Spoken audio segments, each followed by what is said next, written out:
Alright, I'm gonna pull up that Evoker thread again. Take a look at some of this. 5 posts, including this long chunker. We'll do rapid fire. Rapid fire feedback on the feedback. Let's go. Alright. Greetings from Gatsu, longtime range DPS players, thrilled to have a new class in spec. Hasn't played Shadow Priest. I've played Shadow Priest. Sounds good. Feedback as of today. Perfect. Or yesterday. Whatever. Overall class tree, fairly solid. Well-pathed. Some variety. Meaningful choices. Okay. The one thing I will say that's very cool about the class tree and the spec tree is that there aren't really any wasted points. Everything is pretty sensible and pretty useful in some situation. So, all of that said, right, nothing is garbage. And pretty much comes down to, you know, A, what kind of content are you doing, and B, you know, strictly speaking, just what turns out to be tuned the best. But nothing is absolutely garbage. Nothing is unplayable. Which is cool. So, few glaring issues I've experienced are lack of defensiveness, agree. General power level of the defensive toolkit, also agree. Okay, great. Landslide feels like a solid thing to choose, but it being the default as DPS seems awkward. Sure. Of course, right? So, if I go back to the talent tree in game, the way this generally works is you look at the class tree, and generally what they do is they say, hey, for your specialization, you get one of these nodes for free. As a healer, you get Expunge. And Expunge, it's like, all right, so I can remove poison. I'm pretty sure that's how that works. That you get, this isn't just built into your Dispel, but you also have this extra poison removal button, I believe. Anyway. But then, of course, for other classes, you know, it's basically just like, all right, there'll be like a DPS-y thing here, and a tanky thing here, and a healy thing here, and you start with that point for free, basically, as you make your way down the tree. The default one for Devastation is Landslide, which is it's a big root. And I agree, it's awkward. It's weird that this is the first thing that you get in your tree. Not because it's bad, it's quite a good ability. Like, look at the range on this chonker, look at how fat it is, and then when I send it out, boom, it roots everything in that whole area. That's awesome. It's a really cool ability. As I go back to this thread, solid to choose, but being the default is awkward. So I kind of agree with that. So most other classes, they give you something you use in your rotation. If it's situational, I would encourage the default point to be in Obsidian Scales and have that skill branch into Natural Convergence and Rescue, with Landslide and Expunge being branches off of those talents respectively. Okay, so I'll put it this way. That would clear up some of the optional talents that you don't usually need to take for sure. Going back quickly to the game, Expunge is something that you don't always need to take. But also, Expunge is the kind of thing that if you're not forced to take it, you'll probably end up in a weird situation in a dungeon where you'll be like, ah, crap, I didn't take the poison removal, and this dungeon totally has poisons.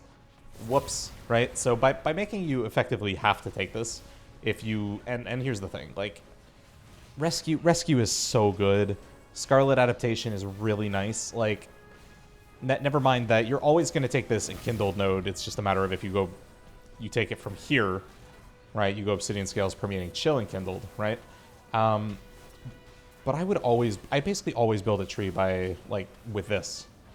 Where I'm taking the Expunge, I'm taking Rescue, I'm taking Scarlet Adaptation, I'm taking Kindled right now. And Cauterizing Flame is extremely valuable anytime you can use it. So it doesn't have Magic, which Magic is the most common dispellable thing, generally speaking. But it has everything else. Bleed, Poison, Curse, and Disease. 1 minute cooldown, and it heals for a whole bunch if it works. It's really nice. This is a great button. Is it useful in, like, raid encounters? Sometimes. Not always, but sometimes. Same thing in M+. Sometimes useful. Great.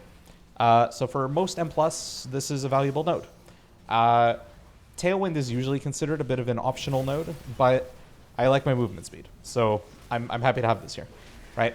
But basically, bottom line is, and I want to go back to his post because it's actually kind of interesting. Obviously, Landslide is something that you don't need in all content, and if I had it optional, I probably wouldn't take it for most M+. Just because, like, rooting a bunch of enemies is not necessarily always that useful. It's useful in, like, Necrotic Week, I have to imagine. It's useful, like, as a soft CC on a bunch of melee-based enemies and that kind of thing. And this Forger of Mountains is really good. And the thing is that Landslide is really, really good for, like, leveling. And obviously, if you need a route for whatever reason, if you're, I don't know, if you're in a raid and you need a good route or something like that, this is here. It's great. But I'm probably not taking it most of the time. I'm probably not interested in it most of the time, if I could avoid it. Natural Convergence obviously is pure, plain and simple a DPS increase. You need this node, right? Fair enough. But I think what he's suggesting is, hey, shuffle this stuff around in such a way that I can get the stuff that I think is super valuable without taking the stuff that I find pretty situational. I don't think that's an unreasonable thing to ask. I also think that sometimes there's a reason for them saying, you know, hey, I kind of want you to always have to take Landslide. I kind of want you to always have to take Expunge. Because you're probably not going to take them most of the time, and I kind of want you to just have them in your kit. I can kind of see it. But in general, if I could have everything I want with this class, and I think that's kind of the point of feedback, is to say, you know, hey, have you considered this, right? I think that's a pretty valuable point. So you know, talking about basically saying, what if we had Obsidian Scales by default, and then have that break into Natural Convergence and Rescue, with Landslide and Expunge being branches off of those, right? Well, I always take Natural Convergence, and I personally would always take Rescue. And then having Landslide and Expunge being optional, yeah, this would be better for the way that I would build the tree. In that it's more powerful and it skips stuff that is more situational. So, sure. Right. Row 2, everything's here good. And they should absolutely, based on where they are, they should be where they are in the tree. It might be prudent to shift Natural Convergence to where innate magic is on the tree, to mirror Enkindled for consistency. So he's thinking innate magic. Sorry, Natural Convergence, put it here? Or put it here? Oh, he wants, like, Disintegrate channeling here, opposite Enkindled. Is that what he's saying? He wants, like, this down here? Sure, why not? I don't know. Oh, yeah, sorry. I guess we're talking about this. We're talking about this Natural Convergence, and we're talking about innate magic, so I guess we're just talking about these guys, right? So I don't have really the best setup. Hilariously, right? For me to I don't have like my monitor setup or my monitor capture set up right now. Actually, I mean, I could just do that instead. Let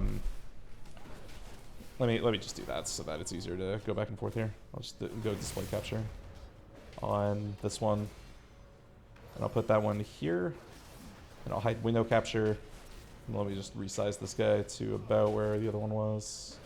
Oh, actually, it would need to look like this, I suppose. Okay, that's game capture, and then window capture would need to be... Oh, I'm still not resizing the right one. This one, display capture.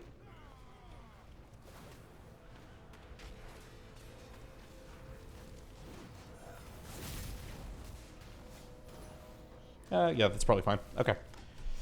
And then if I alt tab back to the Gamerino, there we go. All right. So we'll just do that for now. Not bad. Okay.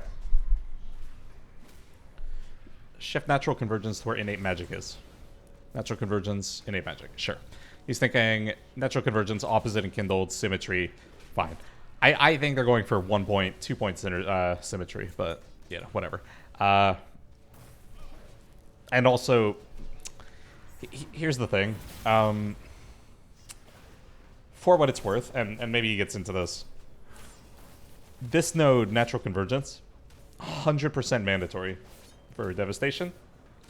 Quell, essentially mandatory for any content where you need a kick. Suffused with Power, definitely mandatory for Devastation. So, based on the positioning here, right, where you have natural, like, mandatory node right between them, your kick, they really want the kick to be mandatory. There's no planet, there's nowhere in the world, no shot, you skip 4% DPS for 2 points. This is always taken. Always taken, obviously. So this vertical here, basically all the way down to Leaping Flames, you're always going to take. You want the 4% damage. You want Fire Breath. This one, Azure Strike Cleave node, is technically optional. You can go around it, though. And they've done that on purpose. So, you know, there's a world where instead of this guy, I can take Unravel if I know my boss is going to have a shield.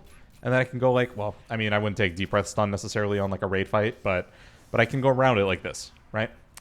Similarly, I can take Oppressing Roar, which is useful in M+. And I can technically use that to path down to this extra Hover Charge Time Spiral. And then maybe, like, you know, now I have optional Fly With Me if I don't want it, for whatever reason. But being able to path around... So being able to path around Azure Strike Cleave to take the thing that CCs things is a little awkward.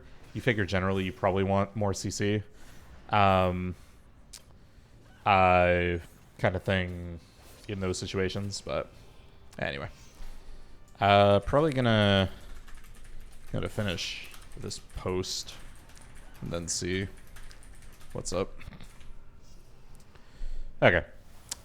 So row 3. So Forger of the Mountains feels awkward, being a full damage node away from the skill that it's buffing.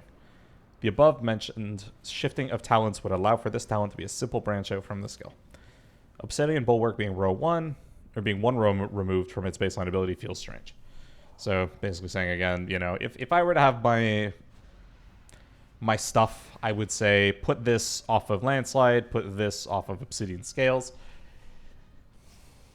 So strictly speaking, I don't disagree with their reasoning.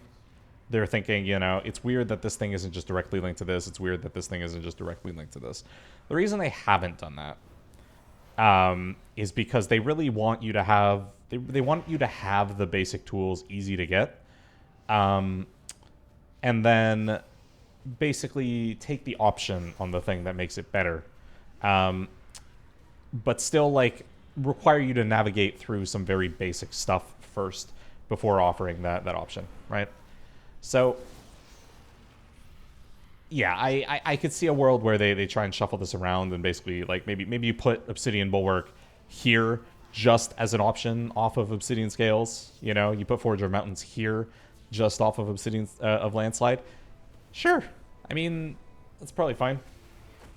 Renewing Blaze is pretty much mandatory and pretty hard to get. Yeah, I'm curious what this guy has to say about Renewing Blaze.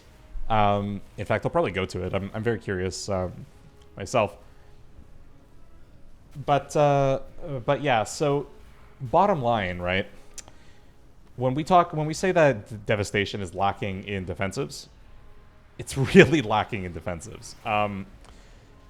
Your main cooldown being a baseline 2.5 minutes and only being a 20% DR is really troublesome. It lasts for 12 seconds, and that comes across as like, you know, hey, it's a trade-off, you know, dispersion's only 6 seconds, that kind of thing, right? 20%, like, you don't need a long personal DR. You just need something that can block a lot of damage. Like, that's the thing. And Obsidian Scales is not that. So you can take this. It makes you a little bit tankier. It's not really enough in really any situation, unfortunately. In fact, the fact of the matter is that Twin Guardian is better, right? Like, Twin Guardian does a better job of keeping you alive than Obsidian Scales does. The problem is Twin Guardian is really hard to use properly. The fact that you need to use it off of Fly With Me is kind of exhausting. It was possible to Fly With Me on people's pets at some point earlier. I don't know if it still is. I haven't tested it myself, but that was one way that you could just exploit this to get a shield when you need it.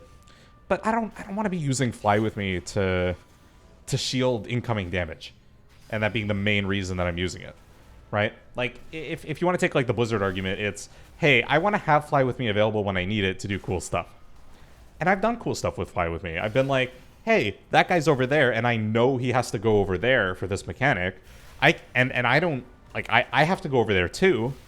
I'm gonna go grab you, and we're both gonna go to the spot. And it's great. Oh, it's super useless in open world. 100% agree with you. Super useless in open world. The fact that you basically, when you're doing your open world stuff, right? You're leveling. You have to like path down here and go Oppressing Roar to get Aerial Mastery Time Spiral, or you go like, you take your Growth Tender's Gift and then you just take a point and fly with me and then go Aerial Mastery. I think Aerial Mastery is obviously one of the best nodes in this tree. So you need something to get down to here. And to get to Aerial Mastery, you have to take either Oppressing Roar, which, granted, like, it does something in open world, right? You can always go, like, Oppressing Roar into your Deep Breath stun. That does something, right? Regenerative Magic, which does nothing unless you take Source of Magic, right? You'd have to, obviously, come back down here. And this does nothing in single, like, by yourself. And this does nothing by yourself, right? So to get to this, you have Situational CC, something that doesn't work unless you're in a group, something that doesn't work unless you're in a group. So to get to arguably the best node in the tree, if not one of the best nodes. I guess I'd have to say that Tip the Scales is probably slightly better than Aerial Mastery from a throughput standpoint, but I digress. Extra Charge of Hover is extremely useful, so I do think that's weird. But we were talking about defensives, and we were talking about Obsidian Scales not being very good, even with Obsidian Bulwark. Having it on a 90-second cooldown, 20% DR, still very weak. Like, I hate comparing to Priest, because Priest actually is...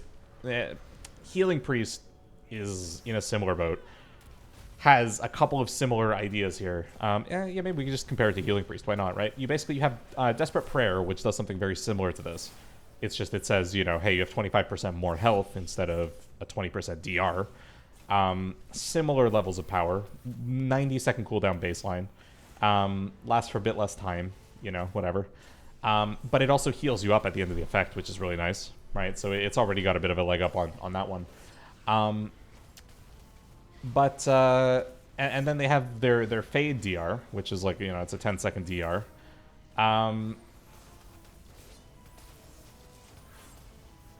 Yeah, I'm running out of Priest stuff.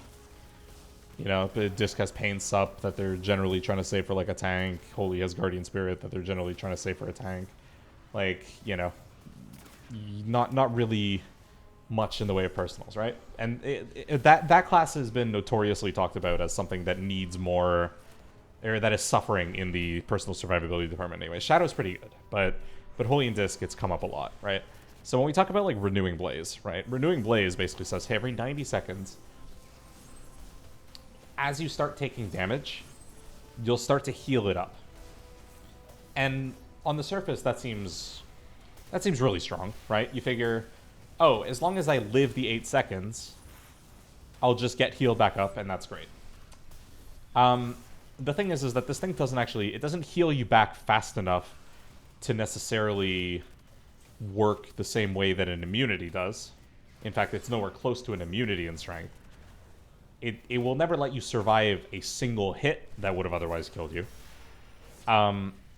And frankly, the best shot you can hope for is maybe if you combine it with Obsidian Scales, you don't get one shot and there isn't a lot of follow-up damage, then it'll start to kind of heal you back, sort of 10% of your health every second kind of thing as you go. So granted, right?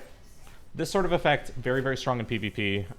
Very strong in sort of rot situations where you're taking pretty constant damage kind of thing.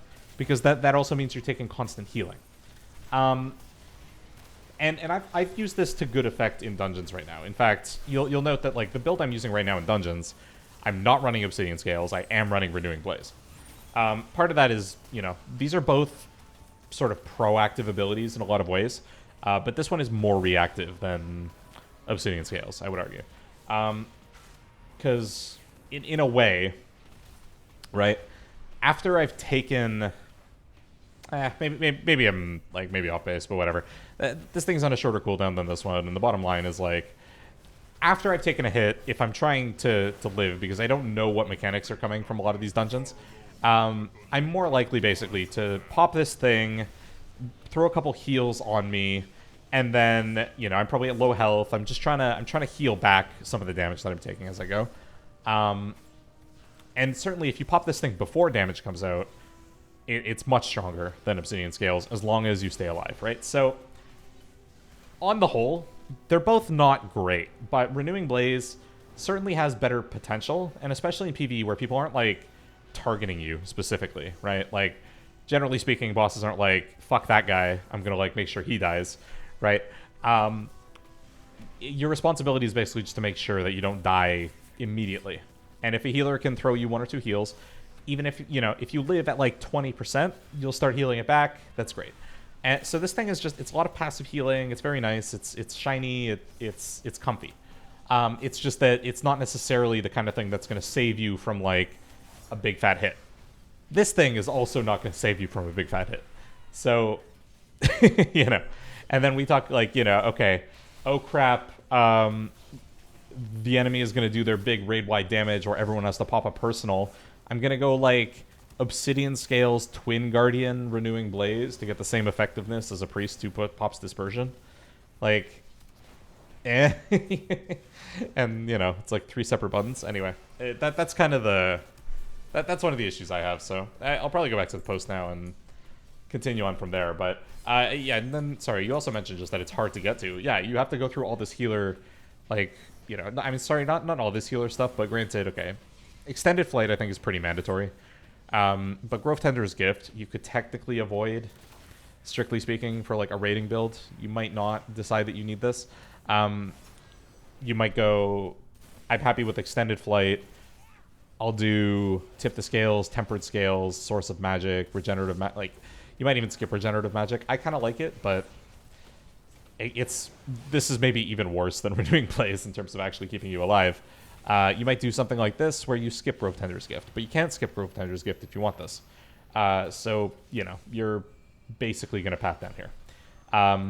And this stuff here, this whole right side, I like all these nodes. It's just expensive to invest in them. And I, like, you know, I'm definitely, you know, you start to feel it when you start gearing up for raid, when you go, okay, I need to find, like, right now I'm like, I have to find 3 more points, right? Because I'm going to want Tempered Scale, Source of Magic for sure for raid. So I'm looking at this tree. I'm like, I lose my Deep Breath Stun, definitely. I can never lose Kick, because I always have to take Suffused with Power. If it's a single target boss, I can lose Protracted Talons, but then I would have to go down here. So let's just pretend I stay with this. I'm like, I guess I lose Ancient Flame. And probably my extra healing. And then Cauterizing Flame, maybe I don't need it raid. Right? So if I didn't have to lose Ancient Flame, then, you know, it'd be... that'd be fine. But if I'm gearing up for raid and I want to be able to take Source of Magic, let's say, because I think Source of Magic it's probably worth running. It seems useful.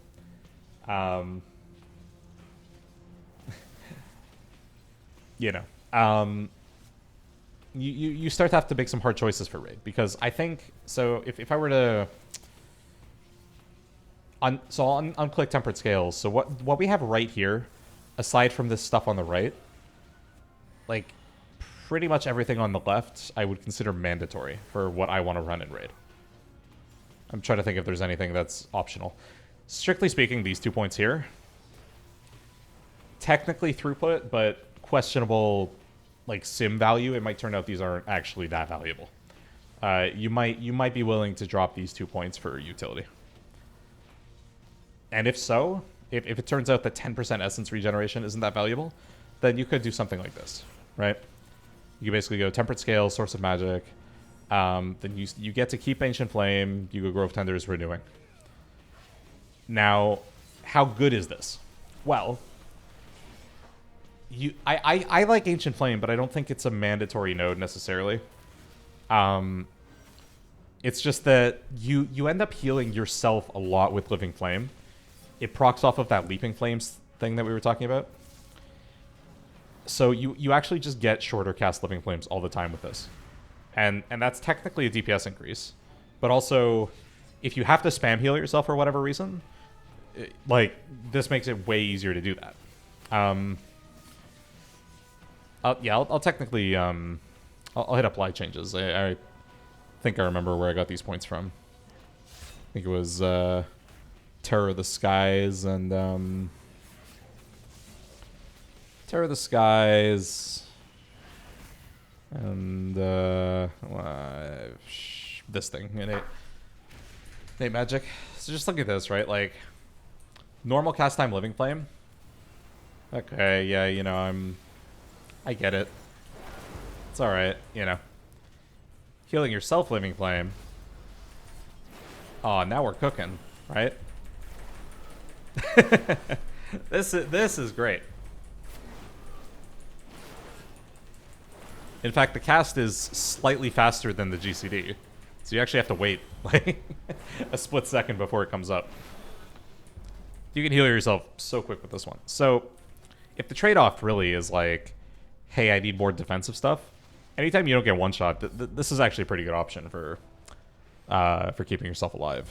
That and Attuned to the Dream. But the problem is, Renewing Blaze is pretty good. This choice node to support Renewing Blaze is also very good. I think Pyrexia has good potential to keep you alive in spots where you want to use Renewing Blaze, but more importantly, putting it on a 1 minute cooldown is also just very good. Twin Guardian is probably the strongest defensive on this tree, as annoying as it is to use, so not taking it, kind of sad.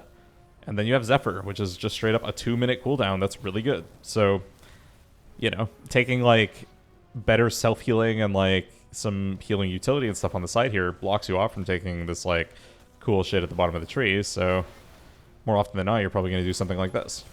And now this is your tree. And maybe, like, you know, you decide, okay, well, like, I'm actually doing raiding, so I don't need Cauterizing Flame.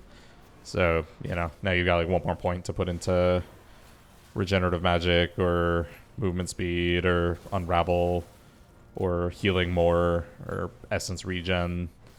You know, kicks give you Essence. Sky's the limit, right, with this 1 extra point. But it's kind of, it's really easy to run out of points in this tree.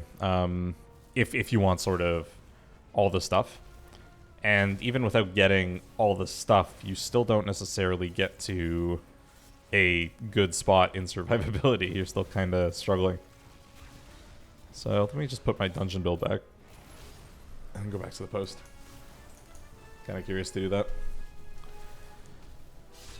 So, usually take the entire row.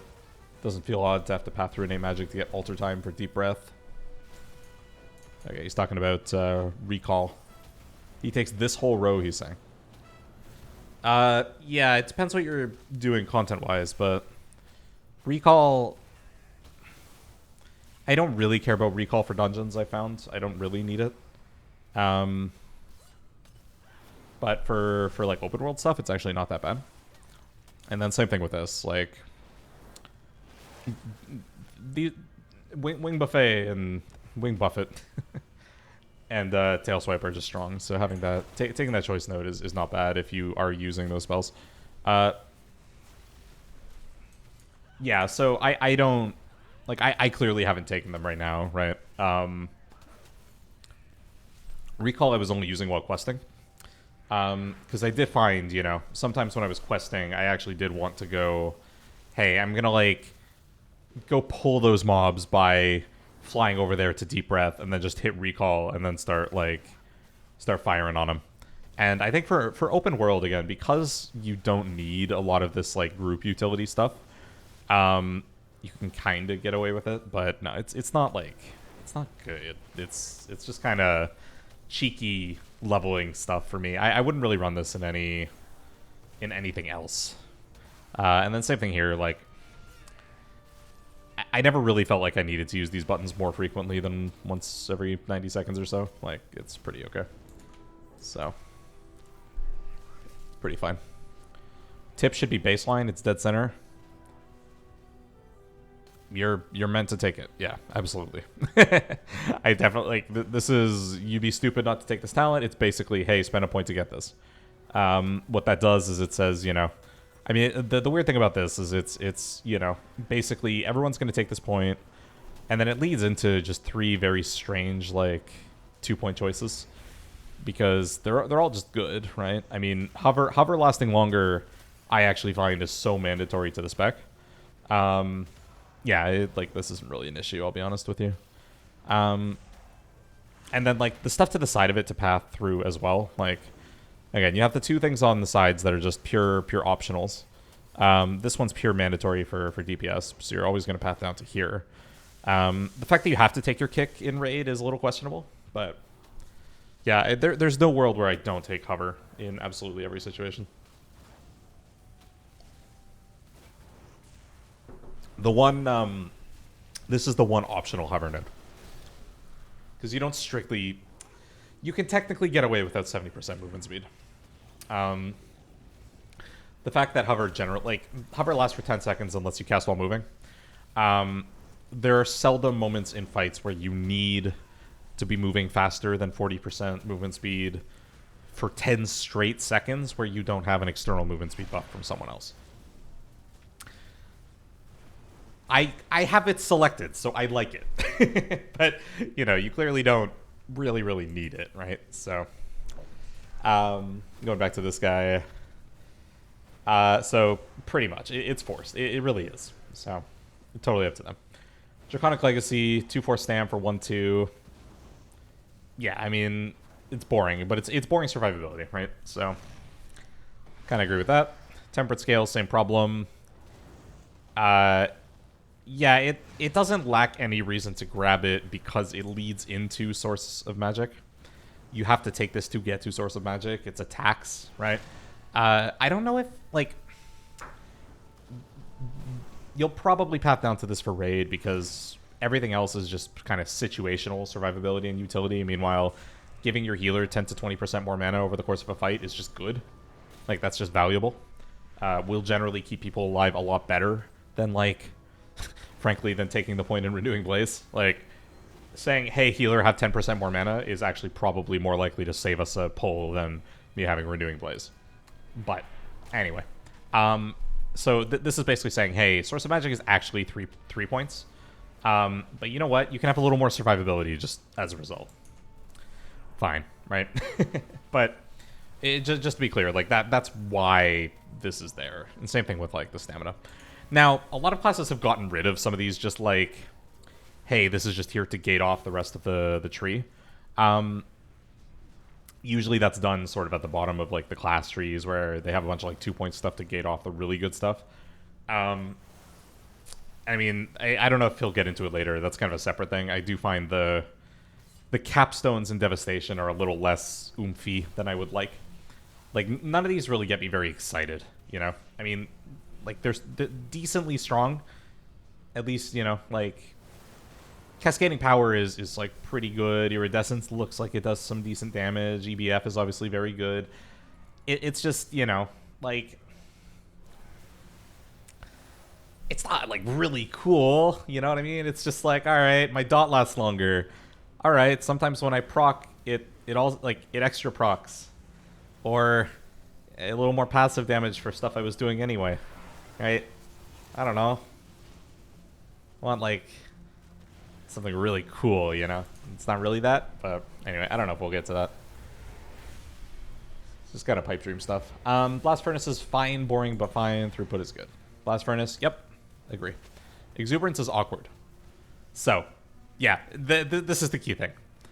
Most people forget that this talent exists. Because there's no way to take this 1 point and feel like you've made the correct decision. Because it comes off of 2 points for stamina. And, oh yeah, by the way, these stamina points are actually optimal. Or, sorry, optional. When we were talking about stuff that you can drop earlier, technically speaking, you can lose 4% stamina. It's just, I find that this is part of what's keeping us alive a lot of the time. We kind of need some tankiness, so... That's why I have these points here, especially. But technically speaking, these aren't... You're not required. Yeah, so I agree wholeheartedly. Exuberance is something I would love to take. Because you are above 75% movement speed a lot. Or sorry, you're above 75 health a lot. And I'm a big fan of just passive movement speed increases. I like my character moving faster. It's cool. It's great. 2 problems. Evoker has hover. Which covers your ability to, like, move at a normal pace throughout a fight while still casting your abilities. And what this would basically say is, instead of 40%, you're moving at 50%, which is, you know, about, I think, a 7% increase in actual effective movement speed. Not the biggest deal, right? So, if you have this in your tree, people are going to laugh at you. It's basically it. But I like it, obviously. It's just, it's not worth it. It's generally not going to be worth that point. Source likely needs to be branched off of everything so that it's regularly taken. Okay, so his thoughts are, because it only comes off of this node, people might just skip it. I think that's possible, but I think what's more likely is I just go, yeah, actually, I'm just going to say, too bad, so sad, I don't have the points for stamina, but I'm going to give my healer more mana. Right? Like, I don't think there's a way around that for Raid. I think this is just, even though it's not that good for Devastation, it's still pretty good. And when I keep saying it's not that good for Devastation, I just want to be super clear that on paper right now, Devastation is casting less Empower ranks per time than Preservation is. Now, those things aren't necessarily equal. One Preservation Evoker does not equal one Devastation Evoker.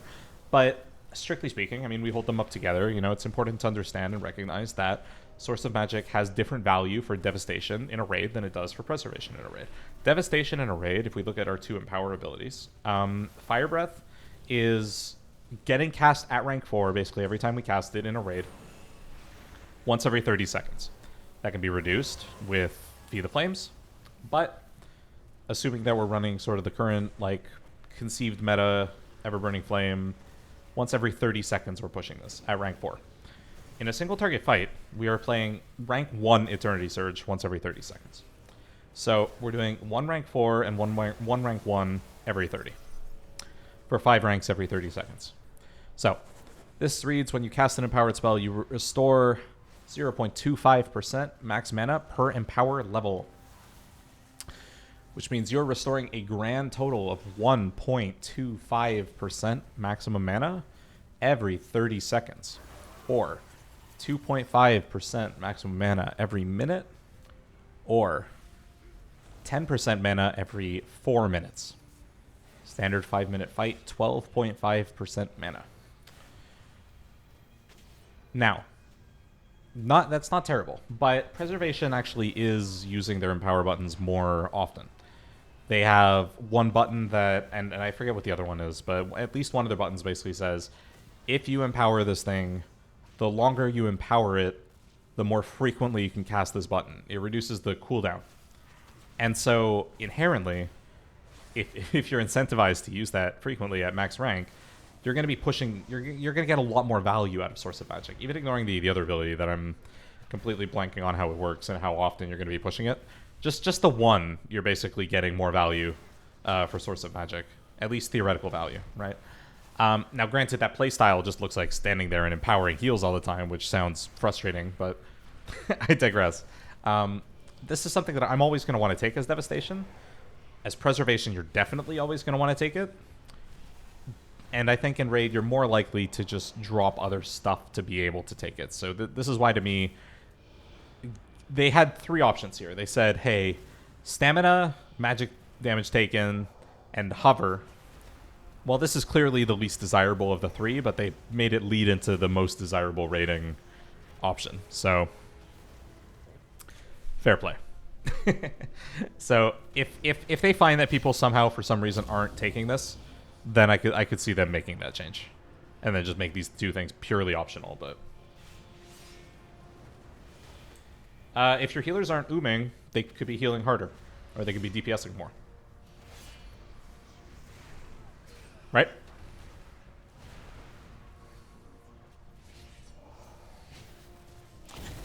It's obviously something you could drop on farm if you wanted to, right? But generally speaking, for difficult content, there's almost always going to be one healer in your raid that's going to be appreciative that you can give them extra mana. The one main thing that I want to be clear before continuing is that Evoker is not a class that you're going to stack too many of in a competitive raid. This class is not good enough to stack too many. The only way that it actually becomes possible to do that is if A, they make significant changes to the way preservation works to the point where, like, it's actually just really good to have a bunch of them for some reason. We'll see. Or B, Devastation just ends up being the top DPS, and, like, you have to run them. But that applies to literally every class in the game. That it's literally just, you know, hey, if you happen to be the strongest one, we'll stack you. Great. But nothing about this kit says, you know, hey, I'm gonna be super strong and I bring, like, extra super good value. I promise you, the only way that that's possible is if we get another Sylvanas-like boss, and where, you know, there's no, like, where it dies, you know, above 0 health kind of thing, where you get, like, extra value out of your mastery, where you're basically saying, like, you're getting a situation where basically the way that this class works inherently makes it superior to everything else on that fight, which I haven't seen. I don't think that's a thing in this raid, and I doubt it'll be a thing for a while again. There's nothing. So I don't see a reason to stack too many Evokers in a raid. I think it's a 1 to 2 class at most. I think it's most top guilds are going to run 1, if any, right now, based on how it's set up. So for a 1, if any class, you can find 1 healer in your group that will appreciate having extra mana. I'm positive of this fact. I'm sure the Discipline Priest will be like, alright, fuck yeah, I can spam more Mind Blast now. Or, I don't know, the Resto Druid's gonna be like, oh, like, now I can go ham on my, like, wild growths or whatever the hell Resto Druids do. Just be like, more trees and stuff. Go summon more forest animals or whatever they do. Turn into a squirrel. I don't know. Right? So, yeah, the thing is I don't think you're losing a ton of shit. I think you're losing, like, personal stamina. like you're generally gonna take this. You know, or, like, casting Living Flame sometimes is a little bit faster. Like, it, generally speaking, I think this is going to be worth it. Especially in progression, anyway. So let's see what else we've got. Unravel being a branch this far off is odd. Sure, I agree with that. I would consider swapping its position with a Pressing Roar, so that's easier to get for healers, who will definitely want the ability to purge. Question, does this person know what Unravel does? I guess if you look at it from a PvP standpoint, it's kind of like a purge, because that's basically a whole shield. But if you look at it from a PvE standpoint, it's just kind of damage, right? I've never really thought about Unravel from a PvP standpoint. That it's just, hey, this is just shield hate. This just deletes shields. That's interesting. I've never thought about this button as a purge, so I find that curious. Unless they're talking about Oppressive Roar. They're not, though, right? Or Oppressing Roar, sorry. No, yeah, definitely talking about Unravel. Okay, whatever. Yeah, I mean, it does feel like a DPS cooldown. I agree with that. So, anyway. Protracted Talons should likely just be baseline. That's... what, this? Yeah. Yes. It's probably true. I don't know, like, look... on 2 targets, right? So, Living Flame base tooltip, 10,861 damage. Azure Strike on 2 targets, 9,610. Right? So, Azure Strike on 2 targets deals less damage than Living Flame deals to 1 target.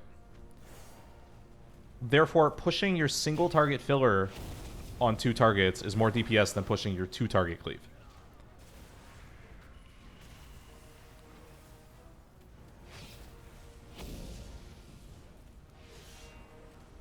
Now, granted, Living Flame is a 2-second cast. It's technically a little bit more DPS. Or sorry, to push Azure Strike. Yeah. Alright, you know what? You finished typing that chat comment before I said that, so I'll give you the win. Thanks, Grisniv. You nailed it. Good shit. Living Flame has a whole bunch of other interactions. It's extending your dots. When you, like, Burnout is going to be a big deal, so the new Burnout is actually making your Living Flame instant very often. Or at least often enough. I really want to see this thing in the build. I'm looking forward to it. you're getting, like, a lot of the time that you push Living Flame, it is just cleaving anyway because you're just taking Leaping Flames. There's, yeah, no, absolutely. So the thing is that, like, on the surface, right, this is just better. But the thing is that, like, they've done a very good job to still make Living Flame good, even though, you know, this is a 2-second cast, this is instant, and they look pretty even. You know, you still have the appropriate chance to grant Essence Burst based on the amount of time spent. 20% here, 15% here. Your red filler extends your dot. Your red filler cleaves onto a bunch of targets. Also, it heals people, which gives you benefit from Scarlet Adaptation. Also, it deals more damage from this. Now, that's already in the tooltip, but fair play. You know. Also, it has a dot effect that's not in the tooltip because we took Ruby Embers. So, actually, we also have, you know, an extra, you know, it's more like 12,000 damage that we're talking about. Yeah. And when you start to add those things up, you realize, like, Living Flames is kind of an overloaded ability in a lot of ways. And I don't hate it as much as a lot of people. Like, a lot of people are looking at this tree and going, like, you know, why am I spamming Living Flame to extend my big dot on everything? Or you know, like, one of the other things I think is people are talking about Snapfire. They're like, why does Living Flame proc Snapfire? I don't know. But, you know, because you're like, okay, I'm taking Firestorm, Snapfire, I'm trying to do AoE stuff, but then the game is telling me I need to push Living Flame a bunch, right? And then you're like, okay, well, I'm going to push Living Flame a bunch. But then the game is also telling you, hey, you probably tried to take Charge Blast because you figure you want to be buffing your Pyre. So when are you pushing that Azure Strike so that you can get those, you know, those Charge Blast procs? And you're probably sitting there like, I don't know, when do I get to push my blue buttons, right? So it's a big kind of mess, a big puzzle. Thanks for tuning in, Akers, by the way. I just saw your little first-time chat badge. Very nice. Never mind the complexity that comes into play about, you know, hey, Scintillation, still friggin' strong, and, you know, Eternity Span Continuum is giving me a lot of extra Essence Burst and a lot of extra ticks of blue damage. I'm actually proccing a lot of Charge Blast procs just by spamming Disintegrate. That's not bad.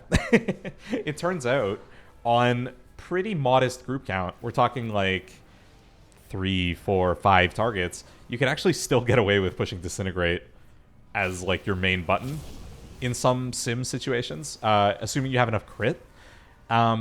Because you're building up Charge Blast and you're getting a whole bunch of free Essence Bursts from these crits that you can, like, you'll be buffing your Pyres pretty substantially just through that. It's a really kind of crazy paradigm, a lot of these interactions. So I'm kind of curious if there will be major changes to a lot of this stuff, because there are some aspects to it that are a little unintuitive, to be sure. Aerial Mastery should be higher up in the tree because it allows you to have some movement. Well, I will say that Aerial Mastery is a mandatory node, so fair play. I would also say Leaping Flames is a mandatory node. I don't know if I finished this stuff, but yeah, maybe I didn't. Let's just go back up here. Protracted, probably baseline. I'd agree with that, I think. Fly With Me is the single most fun target talent in the tree. I don't see why you wouldn't want to take this. Okay, well, like, it doesn't do anything when you're leveling or open world or whatever, but yeah, you're pretty much... I always want Fly With Me. I like this node a lot. Lush Growth, pretty basic to be near the end of the tree. Agree. Renewing Blaze doesn't do much of anything, especially when you talent into the next row to buff it. Okay.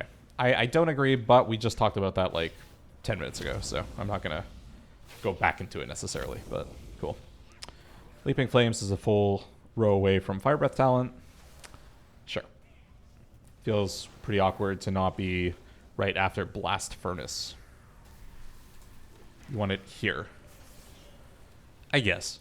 And part of the problem is Protracted Talons is just chilling here, right? I mean, if you just got rid of this, then yeah. It kind of makes some sense. So, I don't know. Fair enough. Like, this guy really likes for related talents to be near each other. So, that's all fine. Aerial Mastery, whatever. Twin Guardian and overall completely fine. Sure. Phyrexian Fire Within do not feel impactful. Okay. I think they're worth the point. I think they're both worth the point. But they are in a tree that has some competition. So I can see it. Terror of the Skies is an odd capstone. Maybe. It's a good note, though. I like Terror of the Skies. If you had suggestions for another capstone, like for the left side of the tree, like a DPS-y capstone, maybe a capstone that makes Obsidian Scales good, sure. But I like Terror of the Skies. I think it's a good talent. It definitely belongs somewhere in the tree. Maybe it doesn't belong as a capstone, but I kind of think it's good. The game seems to think that Deep Breath is a really strong cooldown. I think it's a strong cooldown. I don't think it's a really strong cooldown. I think it's very nice that it can stun enemies. I think it does decent damage. I think the fact that it always does the same damage is very nice. It takes way too long to cast. And the fact that it takes way too long to cast is what brings it back to ground, ironically. You know, it's... kill me. Is that it just... It has way too high of an opportunity cost for it to feel overpowered. It's just a pretty strong cooldown as a result of what it takes to actually cast the thing. But I would agree. Time Spiral and Zephyr are awesome. Time Spiral and Zephyr are awesome. For sure. To preface this section of the feedback, I would like to point out that I do enjoy the general gameplay of Evoker, and that for the most part, seems complete, but a few large holes that might make this class inspect DOA in terms of competitive play. Okay. Very interested to take a look at this.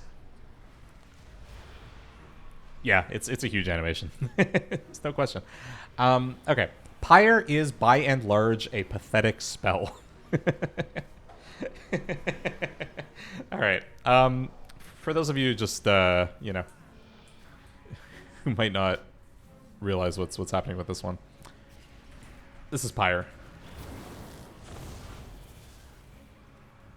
I think visually it looks pretty cool, but it's not like look, my Shadow Priest here is like, oh yeah, I'm purple and I'm casting a bunch of purple spells and check out all my ghosts. And I'm like, oh yeah?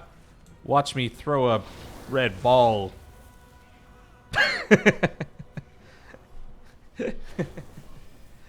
Yeah, and I mean the thing is like it's really not the animation that's the problem, it's the tuning of this thing. Like we have Pyre dealing 5,000 anima. The thing is that it's uncapped, right? And this being uncapped is something that they're very scared to make too good.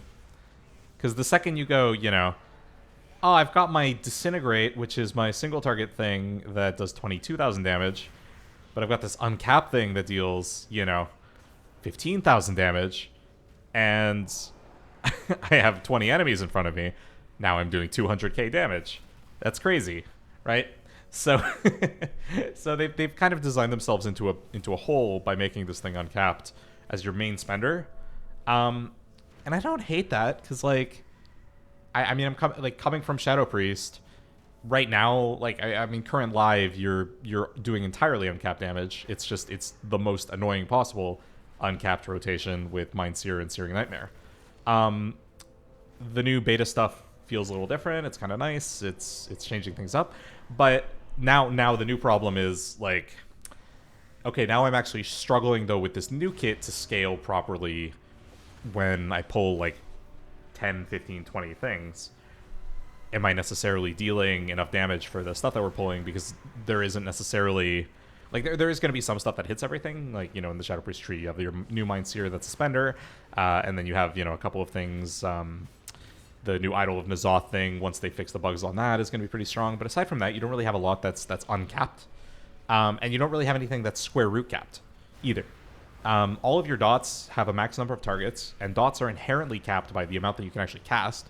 And then a couple of the other things in the kit are straight up just target capped. You have your Shadow Flame Prism thing. That thing is actually just capped at 5 targets. It doesn't have square root scaling at all.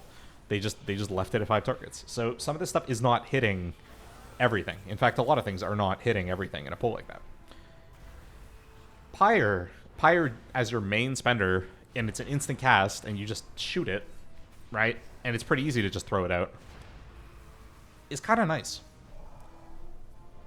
in that sense. Now, what does it take for Pyre to feel good? Well, it takes like 20 enemies, right? It's literally only in those pulls where you have just a ton of crap, and somehow, you know, you're just allowed to like go off on it without having to worry about CC or anything like that. Pyre Suspender costs 2 essence.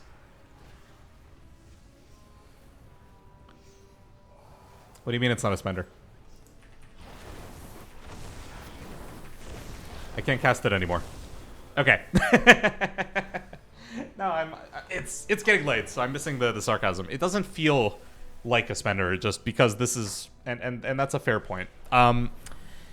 It doesn't really feel oomphy enough for spender. Now, Disintegrate almost also doesn't, but Disintegrate has scintillation.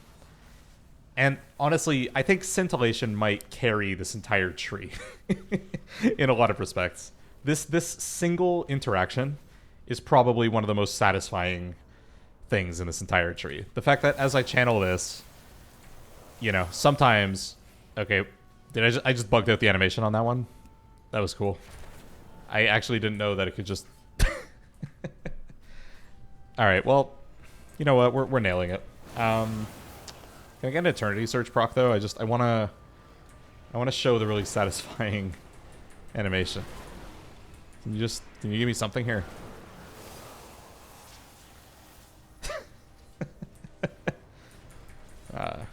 Guys, my Disintegrate's having performance anxiety. There we go. Ah, it feels so good when that thing cleaves. Ah, yeah. Ah, Eternity Surge. Let's go. Scintillation having an 8% chance on 4 ticks to shoot off Eternity Surges that can cleave onto 2 targets with Eternity Span is so nice. So nice. Disintegrate just on its own as a 3-point spender where it's just like ticking for 8k. It's fine. But when it does that, and it deals 60,000 damage, sometimes, that's cool. So, quite like this node here carries the satisfaction of the single target rotation, because like there is nothing interesting about just going Living Flame, Disintegrate, Living Flame, Disintegrate. But when that thing procs the Eternity Surge, oh man, there's a weight behind it, and it feels satisfying. So, when we get back to Pyre, when I'm in an AoE situation, I'm just shooting, you know, I'm just going Pyre, you know, like Charge Blast is at least something to interact with it, but there's not like I wouldn't say that there's anywhere near the same level of satisfaction on like building up Pyre stacks than there is playing Scintillation, and that's a big problem. So I'll go back to the post, but all of that in mind, I definitely agree that Pyre is lacking in feeling like a strong ability. So, Pathetic Spell. I don't even want to press the spell when I don't have to. Being that this is the forced point in the tree, that feels horrendous. This is harsh, but I mean, you know what? We just talked about it. It's kind of fair. It doesn't seem to do too much damage at all. Unbuffed Pyre hits for significantly less than my current Azure Strike criticals, and I can spam that skill. It actually does deal similar damage to Azure Strike. That's pretty sad. I never noticed that. That's pretty great. It's basically the same. Now the thing is, again, this is uncapped. This isn't, but on 3 targets, just does the exact same thing. That's wild. Okay. Yeah, and then baseline it costs 3 out of 5. One thing I will note, and I don't know if he's going to mention this, someone on the Evoker Discord today mentioned that they thought this node was in a weird spot, and I kind of agree. In fact, I kind of want to make a point to... Well, I don't know. Maybe I'll try and remember to make a little post about just positioning of various nodes in the tree, like dense energy. This one's in a weird spot. Not because it doesn't make sense for Pyre to like lead into Pyre, red stuff, Firestorm. It's that this is something that you'd want to skip very often. I don't like in this build 4 dungeons. I would probably skip this node if I didn't have to take it. I don't care about Pyre's essence cost really. I don't really care about like being able to spam it as an essence bender. I want to be able to use it with my essence bursts, ideally. But I'm actually usually happy to just cast Disintegrate. I'd rather be able to like take this point and I don't know, put it in imminent destruction or something even. Like, you know, just like I'd like to see this higher in the tree, like personally. So, and I don't know if we'll see that mentioned in the little feedback post here, but it is curious. So, where else are we? 3 out of 5 essence cost. This is completely a tuning issue. I cannot fathom having to spend 7 to 8 points buffing a skill to have it compete with a baseline ability when this costs 50% of our secondary resource to utilize. More than 50%. Even without a cast time, this is just not worth using at current. Alright. I will say it is sometimes worth using. But it's a very... It's a very big asterisk sometimes. Requires a lot of targets and or a few targets but with a lot of charge blast procs. And when I say a few targets, if you have a Pyre that you're casting with Essence Burst with 20 charge blast procs or stacks, it can be worth to cast this thing on 4 targets, but definitely no less than 4. Otherwise, maybe 6. Probably more than that, especially in sort of lower crit situations and all that. So, yeah, that's a weird one.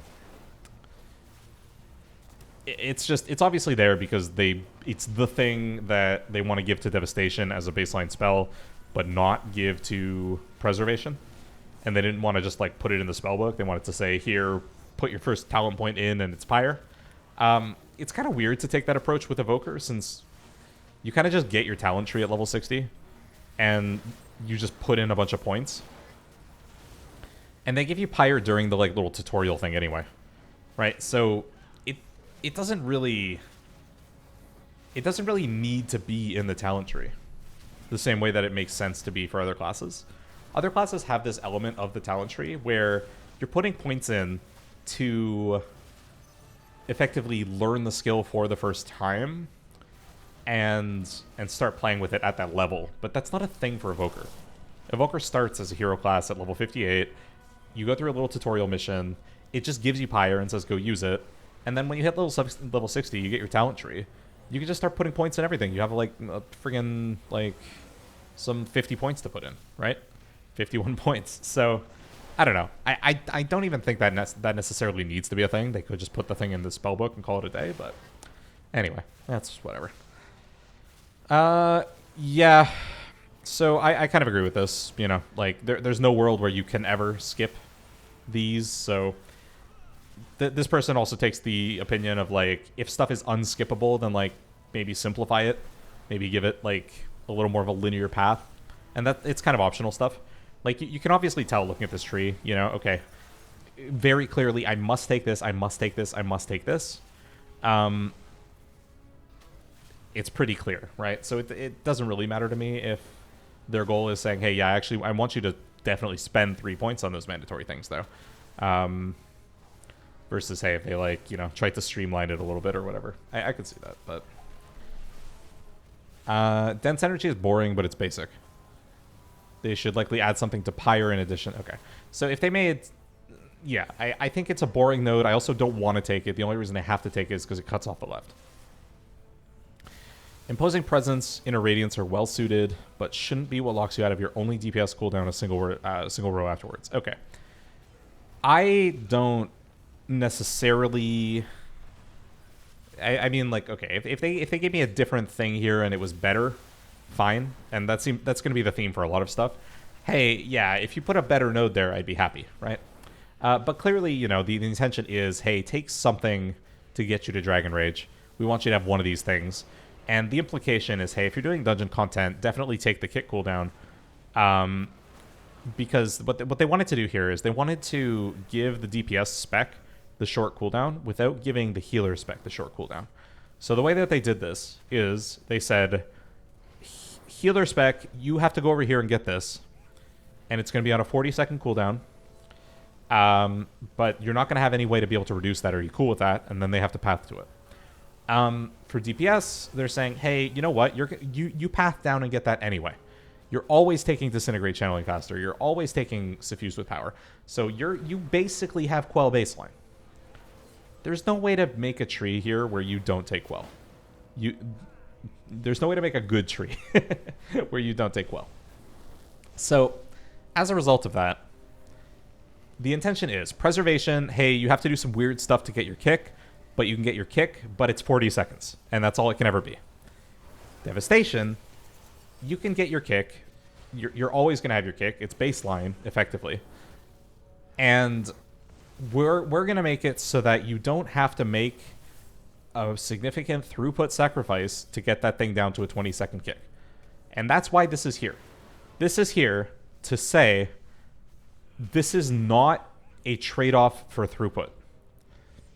It's inherently not a trade-off for throughput, because there is no way to skip this node and get throughput instead. And that's why this is here. This is here because they clearly don't want to just put the 20-second kick baseline in the kit and just put the 40-second kick in the baseline preservation kit. They clearly don't want to do that. They clearly want you to interact with these talent trees. But they have made it as easy as possible for preservation to always get a 40-second kick and for devastation to always get a 20-second kick when it wants it, without trading off for throughput. So I'm super fine with this being here because that's the reason that this is here. This node is also pretty nice, though. I want to be real with you. I play this one in open world. The Living Flame, Emerald Blossom are just 30% better. They heal for more. It's a pretty nice node to just have as the thing that you don't get if you get the short, if you don't want the short kick. I don't hate this. Does this matter a bunch in like dungeon stuff? Not really. Does it matter in raid? It's not bad. Emerald Blossom I actually think is like a pretty good button to just push whenever you want healing. As an instant cast, 30-second cooldown, no cost, right? But generally speaking, the point is just for you to take kick when kick is good. So, great. That's why that's there. It doesn't make sense, quote unquote, on its own to path into Dragon Rage, but the reason that's there is because it's a mandatory node. Like, it is definitely mandatory. You must take this choice node, and they don't want you to have to trade off damage throughput. They'd rather you trade off healing throughput on yourself, and that's fine. That's okay. Eternity Surge is by far the best spell Evoker has for damage. I agree. Raw Unbridled Power on an Empower Bar. I agree. I didn't want to reply. Chef's Kiss, excellent visuals as well.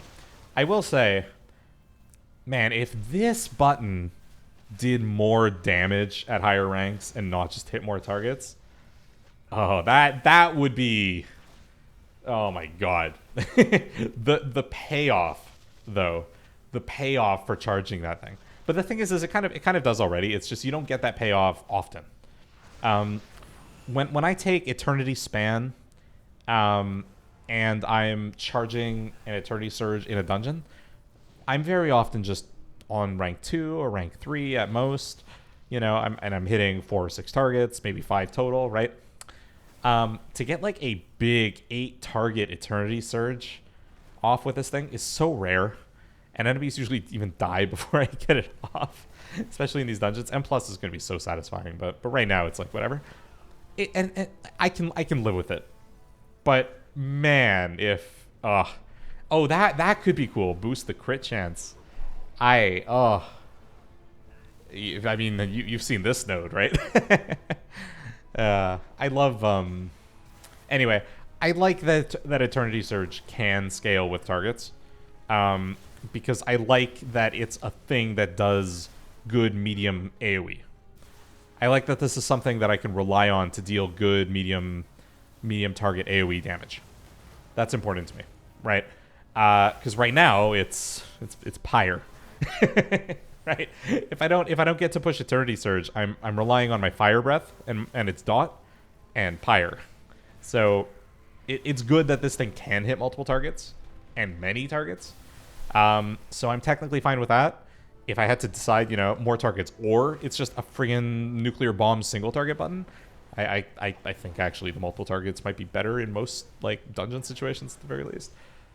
But no, I mean the thing is again, I totally agree. This is probably like before I said Scintillation is the best node. Okay, well Scintillation requires Eternity Surge, so fair enough. You win this round, right? Eternity Surge is absolutely the best effect in this kit, especially when it comes off of Scintillation. It's so nice, it's so good, and oh my god, the satisfaction of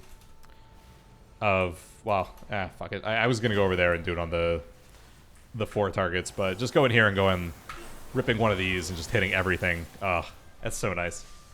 So big fan. Agree. Just full stop. Good. Volatility looks like it should be good, but flare up damage is just as wimpy as Pyre. Yeah. Pretty much. Power Nexus feels very out of place here. You could skip it and still get everything else you want, but since all your damage comes from a 3 essence skill and Disintegrate, you're forced to go through it. Yeah, so again, the thinking is basically, if I were going single target, I would want to avoid this. But I kind of want this. This is really nice with Disintegrate because it lets me cast 2 Disintegrates one after the other. So single target builds will generally want to path down here anyway. They'll take Dense Energy anyway. They'll get Power Nexus. They'll get this Ruby Embers thing. They'll come back down here and get the Fire Breath. But you get the Fire Breath anyway from here. So this stuff is all weird where you would ideally just like this thing to be its own thing and then not have to deal with this, but I agree with that. Dragon Rage launches 3 Pyres for free. Feels bad on boss fights, you only get 1 Pyre. That's right. So, yeah, I generally agree with this feeling. So, Dragon Rage does do 3 things. Throws Pyres, gives you full value of your mastery, and it makes Essence Burst better because it gives you the Might of the Aspects effect, basically. I say that Dragon Rage is...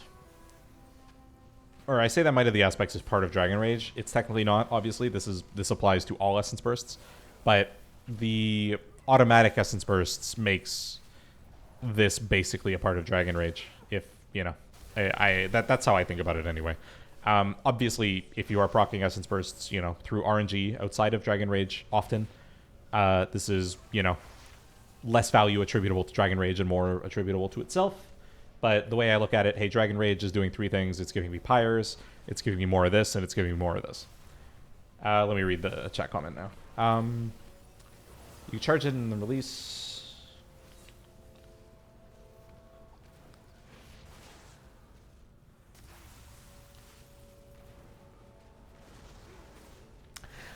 Yeah, I haven't, so this is, here, I'll just read it out in case I might clip this into a video, so I'll read out the chat comment.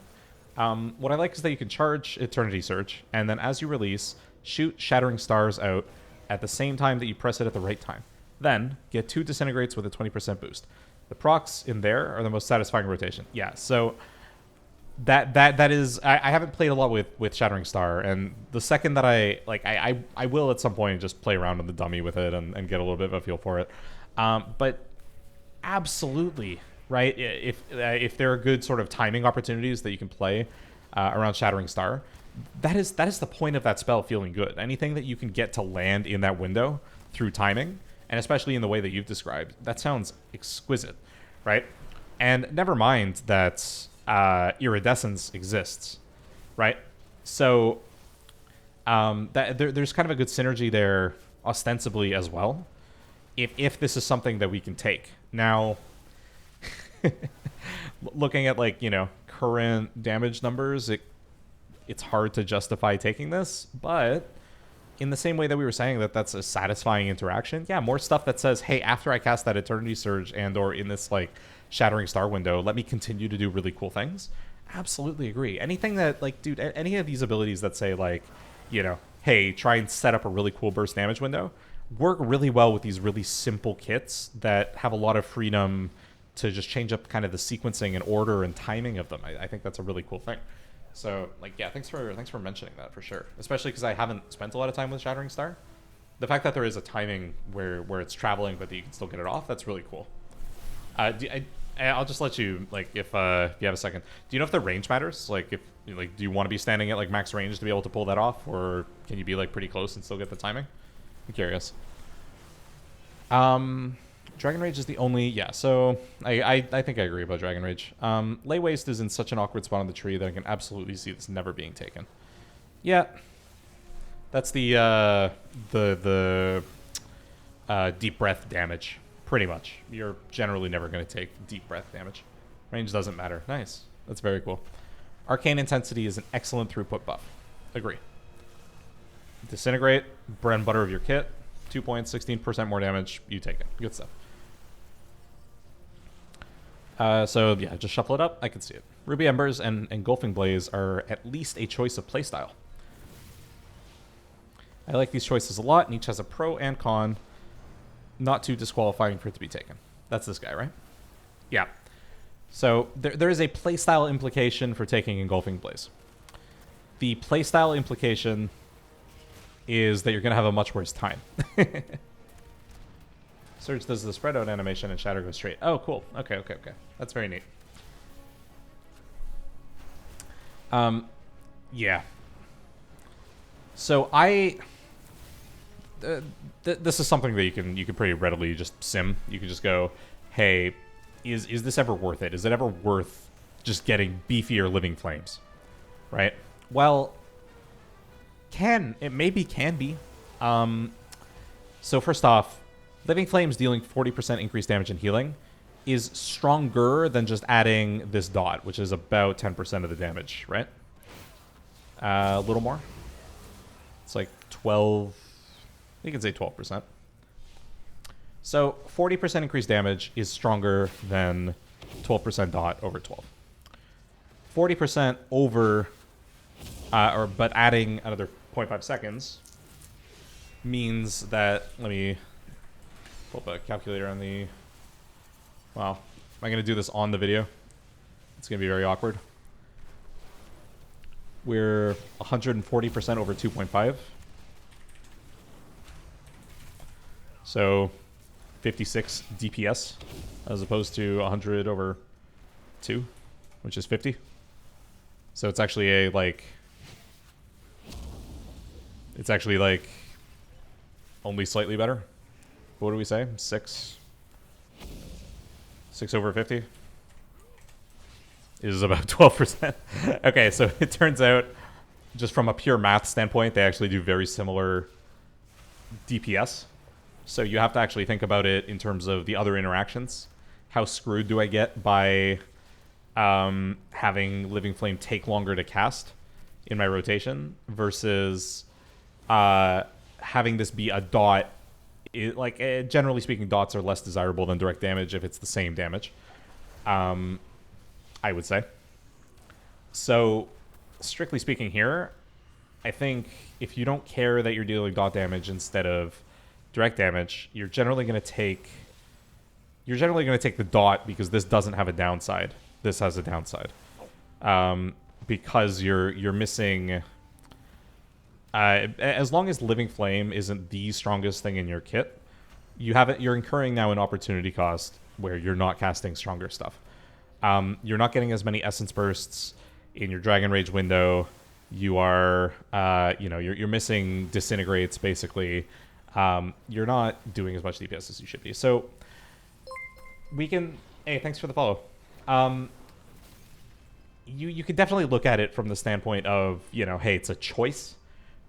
I think, strictly speaking, it's always Ruby Embers from a pure DPS standpoint, probably. Until we start to talk about stuff like, how often does the new Burnout proc, where it makes it instant?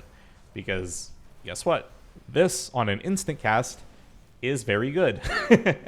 This, on an instant cast, is just as good, except it has a dot instead of, dealing the damage immediately, right? So...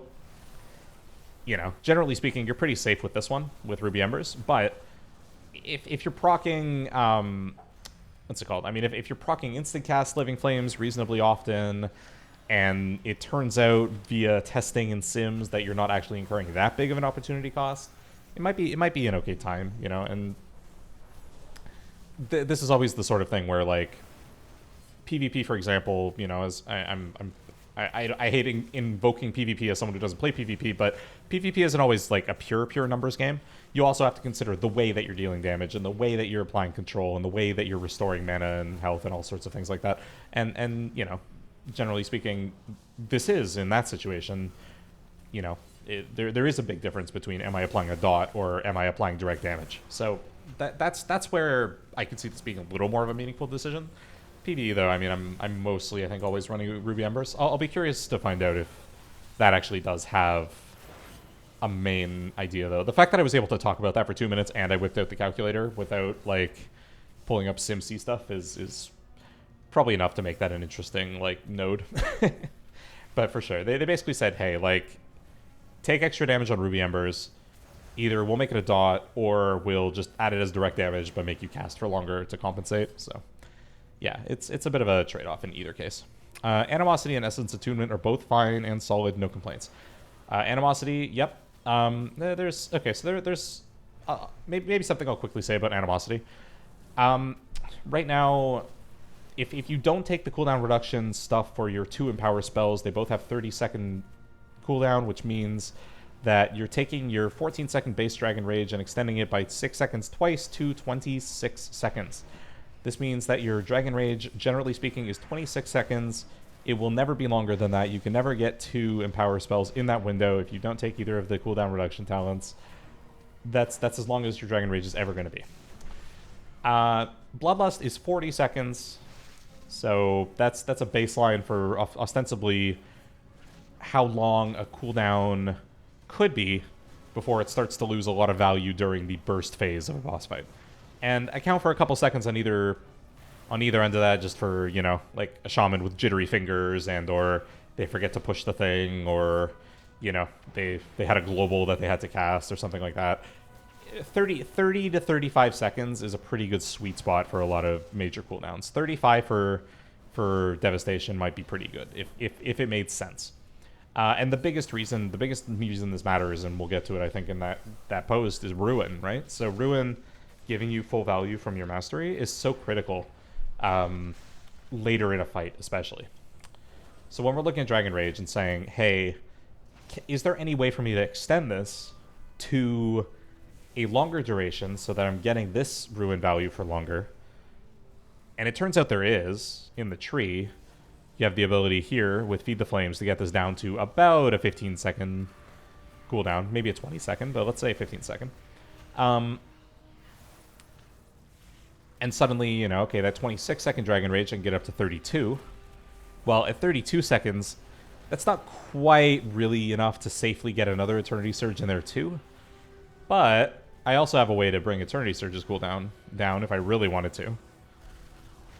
And then maybe I can get that to 38 seconds. 38-second Dragon Rage is pretty long. And the thing is that it's actually it's a tuning pass away, I'll say.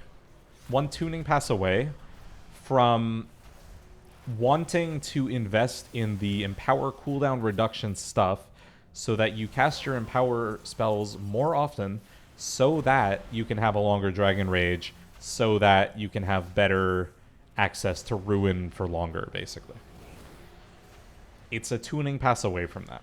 Because Ever-Burning Flame is the only thing that you're trading off here with Feed the Flames. Again, just higher uptime on Flame Breath than you would normally. And higher uptime on Fire Breath, sorry. Higher uptime on Fire Breath also not requiring you to recast the Empower spell. And the thing is that, and same thing over here with Eternity Surge, Continuum is just so good that it's really hard to imagine a world where you want to take causality. And the reason that this is so good is not just because you empower a big up Eternity Surge here, but also because Scintillation exists. If Scintillation didn't exist, this would be a less clear-cut decision, for sure. But because scintillation exists, continuum is extremely good. This is just a very important synergy. But, you know, let's say, hey, they break this interaction. Please don't, but hey, you know, maybe they do. Or, you know, they change some of the value here. I don't know, maybe they say, you know, hey, this actually reduces it by 2 seconds, and now that makes it really strong, or, you know, who knows, right? But basically, if they incentivized you in some way to take causality over continuum, same thing with Feed the Flames over Burning Blaze, you have a good way now to get Dragon Rage up to almost the full duration of Lust. And as long as you're overcoming the other sort of obstacles in the tree, where, like, the other options are better, that actually overcomes a huge portion of the mastery worry that's going on in the community, that people are going, hey, yeah, I'm not so sure about this mastery. Are you sure that doesn't just make us really bad? Well, getting to have your 2.5%, you know, valued mastery for 40 seconds covering all of Lust during a burn phase actually kind of does make up for, you know, for not doing execute damage.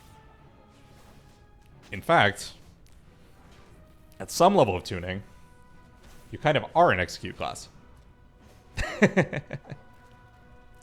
Yeah, so that's a big one, right? And worth noting, yeah. So one thing that they did do is they got rid of the... I can't remember if this depended on the rank of the Empower spell or not before, but I digress. Yeah, so tip being on 2 minutes is important, absolutely, because right now on single target, you go into Dragon Rage, you immediately tip the scales, and you'll use that on Fire Breath, because Fire Breath absolutely you want at rank 4, and Eternity Surge on a single target boss you only ever want on rank 1. So extremely simple choice. You literally go into Dragon Rage, you pop your tip, you go Fire Breath. Great. Excellent. If you're in a world where you actually want to be like, if you go Feed the Flames, right? Well, now you have to hard cast a second rank 4 Fire Breath at some point, and that's kind of awkward. But oh well, right?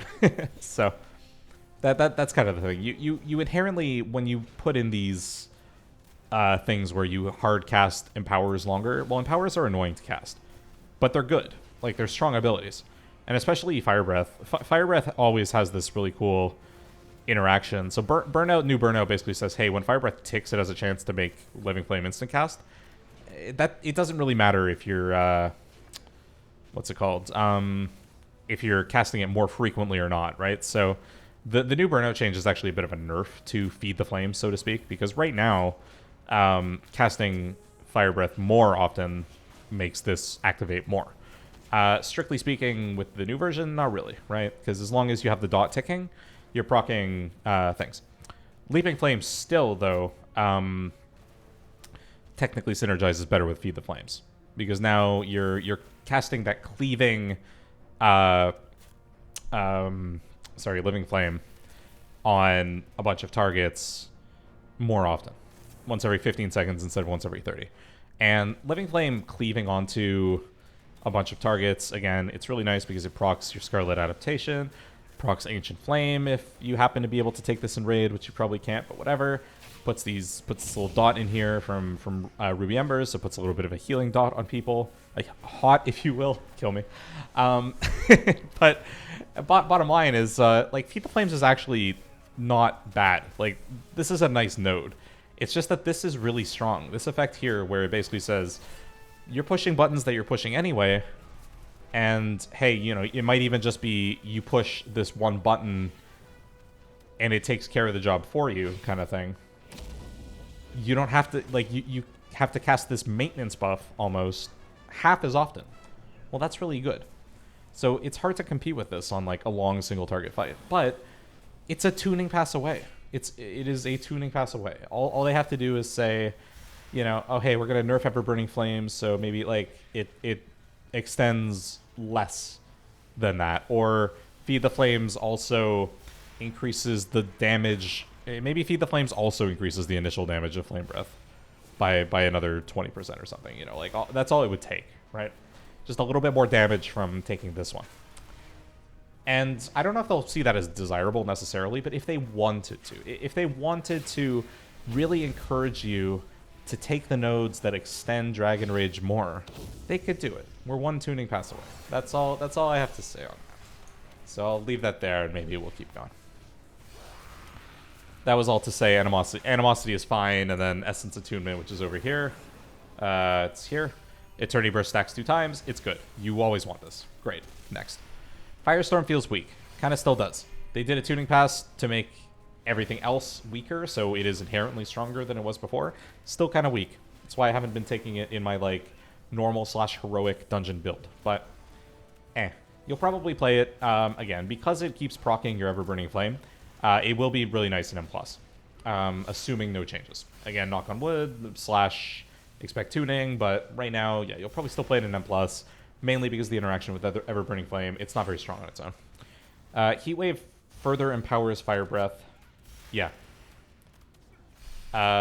This makes Fire Breath our most important damage. Yes. This node is extremely strong. Agree. Might of the Aspects is very uninteresting. Okay. I'll put it this way. Might of the Aspects may appear to be uninteresting, but it practically single-handedly changes what you care about with respect to this spec. Essence Burst is not just extra essence. Essence Burst also is the vehicle by which your spenders do more damage. And what that means is that you are not indifferent between essence regeneration and things that proc Essence Burst. You prefer things that proc Essence Burst. You want things that proc Essence Burst. You care about things that proc Essence Burst. You're not okay with just regenerating more essence. You want things that proc the thing that activates Essence Burst. It means that Dragon Rage actually has a reasonable effect, because what Might of the Aspect says is basically, hey, Dragon Rage is effectively not a full 15% DPS increase on your spenders, but something more akin to like a 10% DPS increase on your spenders, because you're always spending with Essence Burst. It's surprisingly important to the way that the spec plays that this exists. It's very strong. It's already been nerfed once. I don't know if it makes sense the way that it is. I don't play a lot of like proc classes necessarily, and like Shadow hasn't really had too many like procs to deal with in the last few expansions. Certainly nothing too sort of spec defining. But this defines a lot of the gameplay. It defines, like, for example, it's like a big reason why Continuum is so strong is because of the power of Essence Burst. And Essence Burst is extremely strong because of Might of the Aspects. When we talk about stuff like Charged Blast and a playstyle where we might go like Disintegrate on 3 targets just to sometimes proc some Eternity Surge crits, all of this sort of interacting, but that we're still using it on Cleave, a lot of that is informed by the fact that Eternity Surge crits are giving us Essence Burst, and we can then use that Essence Burst on a Charged Blast Pyre. And that becomes pretty strong, because now we have a multiplicative effect. We have a 15% buff on top of this 100% buff, and we're doing numbers. A lot of that interacts. So, like, Might of the Aspects, surprisingly, is actually it's a really important node in this tree. And it makes sense that it's just straight down the middle. If you took it out, would it be the craziest thing in the world? Probably not.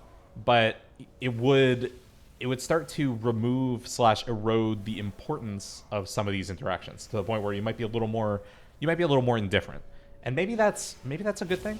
Maybe it's intuitive to say, hey, I actually don't care if I'm spending essence versus spending a proc. I don't know. It's hard to say for me, right? Like right now, I'll be honest with you, sometimes I forget to spend my spender because I'll look at my UI and be like, I don't have Essence Burst procs, so I have nothing to spend. And that's more of a failure on my part. I'm not equating them, right? but you shouldn't equate them. You should definitely realize you have essence. Like that, I mean that's just me playing bad. But to me, like I'm so focused on my essence bursts that I kind of forget that I have essence to spend. And the fact that that's a thing maybe isn't quite right. But on the other hand, being excited that your thing procced instead of just being like, oh hey, yeah, I can do that anytime, right? Being excited that you have a proc, that I think that's meaningful, right? So I like that aspect of this. I just don't know if it's toxic that, in my experience, I've just stopped caring about spending essence, right? I like getting, getting all these stacks of damage on Disintegrate and having Disintegrate actually feel good is important to me. And I've still seen feedback that people think that Disintegrate sucks. It might be people looking at it from the preservation side, I don't know, but from the devastation side, where you have, like, of course you have this thing, the 20% faster, you just have the 16% here, you have your 15% from Essence Burst, then you have your Scintillation, Scintillation is on average, worth 32% of an Eternity Surge, which, if we look at that, well, that's like 7.2k on top of, where's my Disintegrate? So 7k on top of the 22, so that's doing about 30% more DPS, right? So Scintillation being worth about 30% more DPS too, pretty good. And I should say, actually if you run E-Span in 2 target, well, it's actually 60%, right? You stack all those damage increases, Disintegrate is starting to look good. So, absolutely, right? I hear that. Where were we? Might of the aspects uninteresting. I've said my piece on that. Honed Aggression seems like it belongs near the top of the tree, as it improves our baseline class abilities and not the specialized abilities that we put points up into. Honed Aggression is this one. You'll see I haven't put points in it. Technically speaking, I might even be wrong here. Living Flame does a lot of damage. And I've certainly, like, I don't know if I still have, like, a boss on here. Right, so Living Flame did, like, 22% of my damage. Disintegrate did, like, 36, right? So if we look at, like, I have 2 points here where Disintegrate does 16% damage. And I have 2 points here where Living Flame does 10% more damage. This is clearly twice as good as this, but is this still worth the points? Maybe, right? I'll let the Sims decide on this one, but right now I haven't put points in it, especially for my, like, dungeon setup. Seeing it higher? Sure, maybe. I don't know how much higher there's room for it. I mean, maybe you put it instead of Lay Waste, and then you actually, like... Well, I don't know, but, like, you're always taking this anyway, so... I don't know, it's hard to say. I mean, personally, I'd move this, maybe put this up here, then maybe this can, like, go here or something, and then maybe you, like... Again, I'd like to see a world where they move this imminent destruction somewhere, but hopefully I can get to that by the end. Eternity Surge is very awkwardly placed on the tier above a skill it buffs and under a talent that has nothing to do with either skill it improves. Right, we kind of know this guy's opinion of... Oh, he's talking about Eternity Span. He's saying that it's weird that it comes off of this, but affects this and this. I guess so. I think the thinking here is you're always taking this. And anything that comes off of must-take talents, it can be whatever. So, I do think this guy has a very, like... has a very specific opinion about how things, like, branch off of different abilities. I think this one's technically fine, because you're basically always going to take Essence Attunement. And one of the big reasons, by the way, for taking Essence Attunement... Someone said LF somewhat experienced Priest. I'm doing an Evoker piece right now. I can't help with Priest. I'm busy. We're doing the thing is that you actually have a way or several ways to proc Essence Burst multiple times. So you have Eternity Surge in cleave situations can proc 2 Essence Burst at once using Continuum.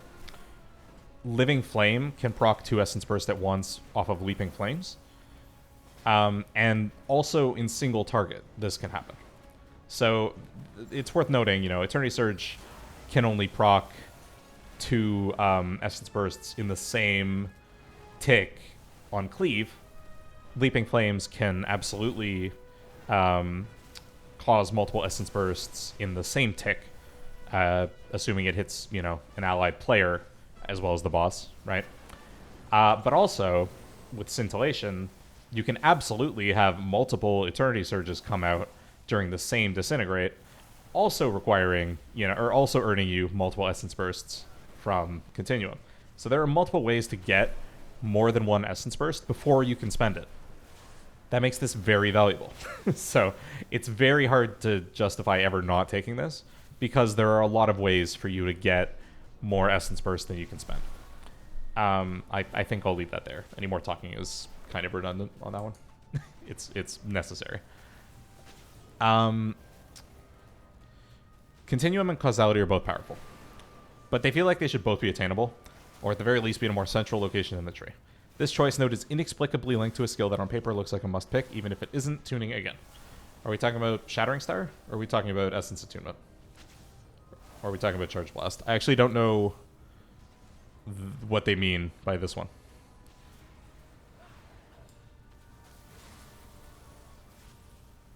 Probably Shattering Star. They probably mean Shattering Star. I'm okay. I will say, if you could take both of these, that would be very interesting for Devastation gameplay. And by interesting, I mean I would like that. I like the idea of... So this Continuum is so necessary, so good. Feels great. Great interactions with Scintillation. Very satisfying. We've talked about it. Causality comes back to what we were talking about with Dragon Rage. So again, it would put this in a place where you can now get Dragon Rage to 32 seconds. 32 seconds isn't really enough to do another rank 4 Fire Breath. You're not really going to be able to go Dragon Rage, Tip, Fire Breath, and then when the next one rolls around, be able to get off a full rank 4 Fire Breath like you'd want. You could just chip in a little rank 1-1. There's actually probably a world to make the sim get value out of that. Because you could probably, again, you could do a Dragon Rage with Tip on Fire Breath, get a rank 4, take, basically, you know, get that 32-second Dragon Rage, and then basically at 30 seconds or 31 seconds when this is available again, just ship a rank 1 and then start extending it again with Ever-Burning Flame. And you'll get your Dragon Rage to extend to 38 seconds, and you might still be able to extend Dragon Rage. This is a really... And extend the dot as well. This is a really ridiculous thing that I'm suggesting here, by the way. I'm just suggesting that it might be possible for the sim to, like, do something crazy if you were able to just use Causality and do some weird APL stuff. But strictly speaking, if you were to ask me, like, all of that aside, yeah, I'd very much like to be able to take both of these, mainly because I think Continuum is necessary and it feels very satisfying. But I'd also like to be able to cast Eternity Surge more. I think that would be nice. I think the fact that both of these right now are basically locked to 30 seconds means that I just have a very clear... Every 30 seconds I cast both of these. And I don't think that's necessary for the spec to feel good. To just have this, like, very rigid schedule of, you know, all right, all my stuff. All right, 30 seconds, 30-second cooldowns, 30-second cooldowns, 30-second cooldowns, 2-minute cooldowns, 30-second cooldowns, right?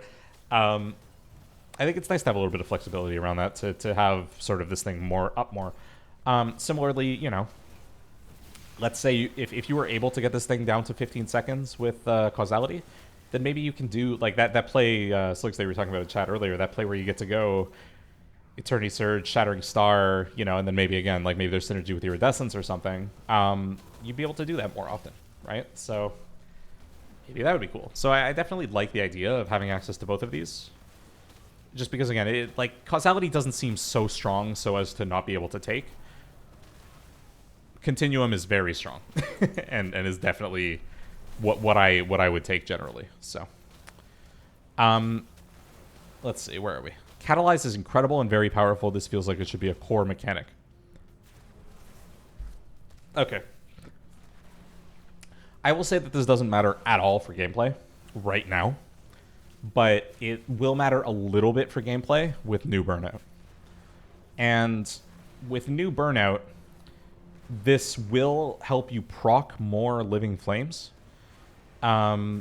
And having more Living Flames that are instant cast procs on a single target boss, which is what this is most oriented for, is very nice. So I will say, I don't actually find this one very good right now, but I like the idea of it once the burnout change goes in. I hope that makes sense. I technically have the point in there right now, just because like with this talent build that I'm running, where I'm not doing Shattering Star or Firestorm, there isn't like that much else for me to put points into. I could do like Onyx Legacy or something, or like 1 point in Honed Aggression, right? 1 point in Power Swell, right? Or even 1 point in Imminent Destruction. Like I could just take this and like move it somewhere, but when I have 1 free point, I like to take a 1 point effect usually over like 1 point of a 2 point effect, just for personal preference. But I don't think it's that strong right now. I'm looking forward to trying it with the new Burnout. So I don't necessarily agree with this, but yeah, I mean, if they want to make it a core mechanic, sure, whatever. Like, Ruin's in a very awkward spot. I disagree, because I actually think this whole line from Dragon Rage down is just all of this impacts Dragon Rage. But the main reason for that is because I actually think Might of the Aspects is central to Dragon Rage. This author clearly doesn't agree. They think this is kind of some like weird banana talent. I disagree. I think it's central to this whole piece. But that's okay. I mean, it's not a big deal. Charge Blast is, to be frank, a red herring. Yeah, I mean, I get it. I will say, like, again, I gave like some rough numbers before, but Charge Blast, you'll want to stack up to 20 as much as you can. You'll want to use it with Essence Burst as much as you can, and it needs to be on a high target count. And assuming all of the stars align and you can do that, great, it's good. And it might be worth the point, but it's kind of upsetting that, yeah, you need all of those conditions to be true before it starts to feel good, when it's inherently this thing where you actually have to think about it a little bit, where you're deciding between blue and red buttons to try and build it up. Yeah, it feels like it should be better. And I mean, it feels like it should be better because Pyre probably needs to be better, but anyway. Shattering Star looks and feels like it should be in the tree earlier and more easily accessible. Maybe. I don't know where it needs to be in the tree. I think the 4 seconds vanilla that it is kind of too short, probably. Because you can't quite fit 2 disintegrates in it, but 6 seconds, not too bad. So I think that's, I mean, that's more my feedback, and they might mention this here. It says they're too weak. Yeah, I don't know. I would say, like, I'd be happy if Shattering Star was just 6 second baseline and we stopped talking about it. Yeah. Yeah, exactly. I agree with that. Let's look at the next section. Snapfire looks like it should be included in the base spell. I mean, I'd be fine with that.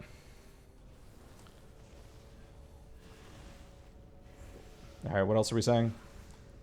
Having the only ability for AoE outside of Empower spells being locked down and unforgiving. I mean, yeah, it's a very long cast. Sure. I guess.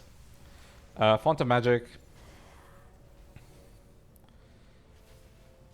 Is extremely powerful as long as the tuning and scaling match the added cast time of the spell.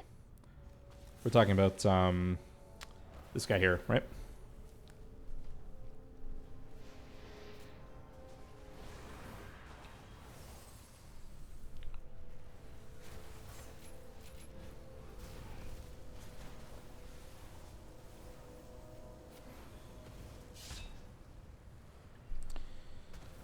Yeah. So worth noting, right? This is what I want to show. When I don't have Font of Magic equipped, my Fire Breath shows a 2.5 second in power, and it looks like this. I go 1, 2, 3, and then it's good to go. So again, 1, 2, cast. When I do take it, kind of looks like this. No.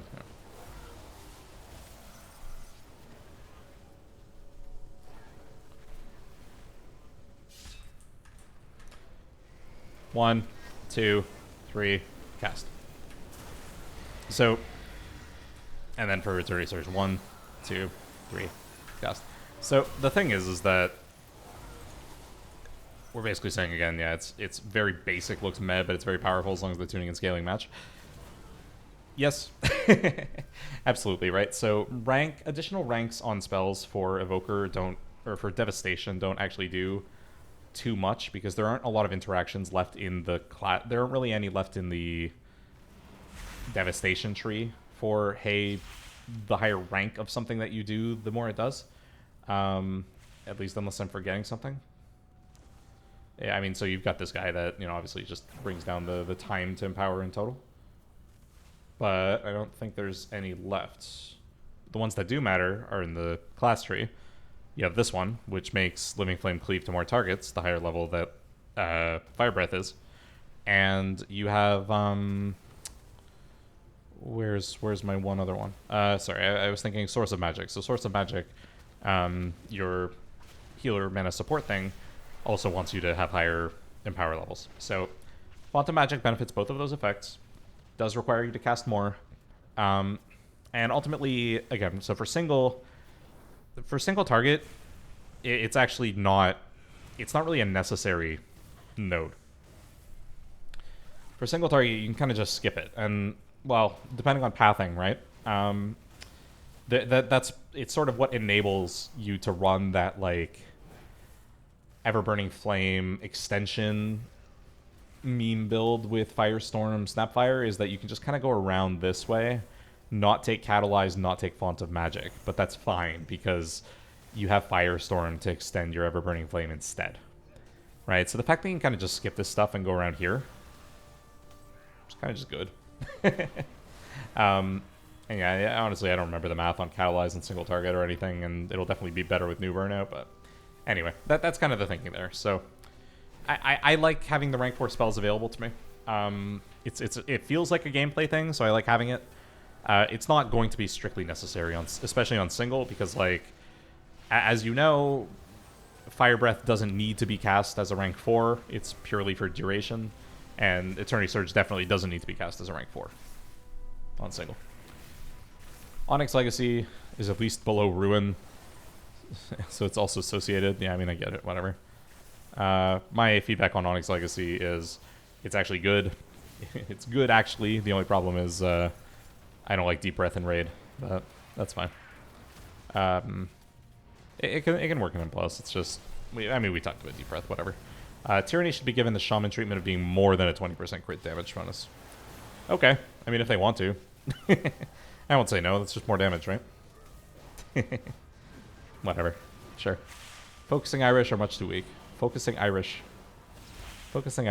and Arcane Vigor are much too weak. Yeah, I don't care for the one that just gives you an Essence, mainly because, again, we talked about Essence versus Essence Burst. But the one that gives you the 2 seconds, yeah, I'd like to see that just kind of baked into Shattering Star, honestly. Just have that just be a 6-second thing, and then that's just what it does. Let's go to rank 9. So Burnout's very weak. It's changing, so we'll see. Is it going to be substantially better than it currently is? The one thing that this does right now, and it's kind of irrelevant because in this tree I'm not doing it, right? But this sets you up for a nice little window. Like, after you cast... what's it called? After you cast Fire Breath, you can then cast Shattering Star, and then actually just spam Living Flame until you get 2 Essence Bursts, and then start casting Disintegrate. That's something that you can actually kind of do with this version of Burnout, and you can't do that with the new Burnout, which is fine. It's a very niche window. Like, it's a very niche way to play the Shattering Star window and the and this stuff. And I don't even, like, I don't know that it's optimal necessarily. It's just that that's one gameplay element that you get from current Burnout that you don't get from this one. I'd rather have the instant cast proc. I think that's a better version of that ability. I don't necessarily know that it's going to proc often enough. I hope it does. But Living Flame proccing instant cast is going to feel satisfying. That ability has a reasonably long cast time. It'll be nice to see that thing proc instant cast. Imminent Destruction being 10% Empower rate per point is very disappointing given how long Empower cast time is. Okay, so this is my problem. These 2 points feel good. It is noticeable. When I take this, and let me just, well, I'll show it first with this. So again, we're seeing this right now. So I'll do, like, Fire Breath, 1, 2, 3, 4. Right, this rhythm, 1, 2, 3, 4. Right. If I actually put my points in here, you'll see it's actually pretty noticeable. Where now I'm going 1, 2, 3, 4. And again, 1, 2, 3, 4. That's pretty, like, you could feel it. That is faster. And in certain dungeon situations even, never mind raid, but in certain dungeon situations even, you actually can get stuck by mobs. There'll be mobs that basically, like, as soon as you pull the pack, they'll start channeling their, like, you know, hey, if you don't kick me, I'm gonna stun that guy thing. And you're kind of in a race to get off your long-ass empower abilities. Actually, it even says in the tooltip. So before it was a 3.3 second, now it's a 2.6 second, right? That's huge. That's really nice. But no, and Slinks and Chat, you're absolutely right, and that's exactly where I was going with this. This is the worst spot for these 2 points to be, because you're competing with Ever-Burning Flame, you're competing with Scintillation for these 2 points. You don't have 2 points to spare on this, any way you look at it. At best, you maybe have 1 point. There's a world where you can maybe skip Cascading Power to get 1 point in here. Right? Or sorry. So again, we're 1, 2, 3, 4, 5, 6, 7, 8. You're competing for throughput is sort of the biggest issue. So, you know. Oh geez, I've gone and done it.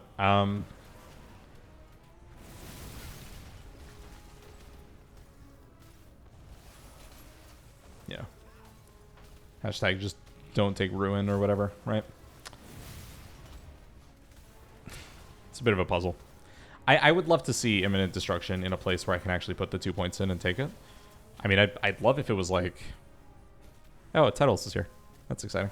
I'd love if there were a way to get this 20% easily. I think Empower spells are much more satisfying, like, at the slightly faster cast point than they are at the current cast point. I think at the current cast point, it borders on frustrating. I think as a level 70 character with admittedly poor haste, but still, like, you know, some haste on my gear, it's not 0.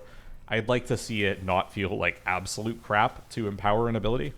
I really even don't think at 30% haste it feels fast enough is the thing. I only, right now, without this node selected, feel like I have a satisfying empower cast during Bloodlust.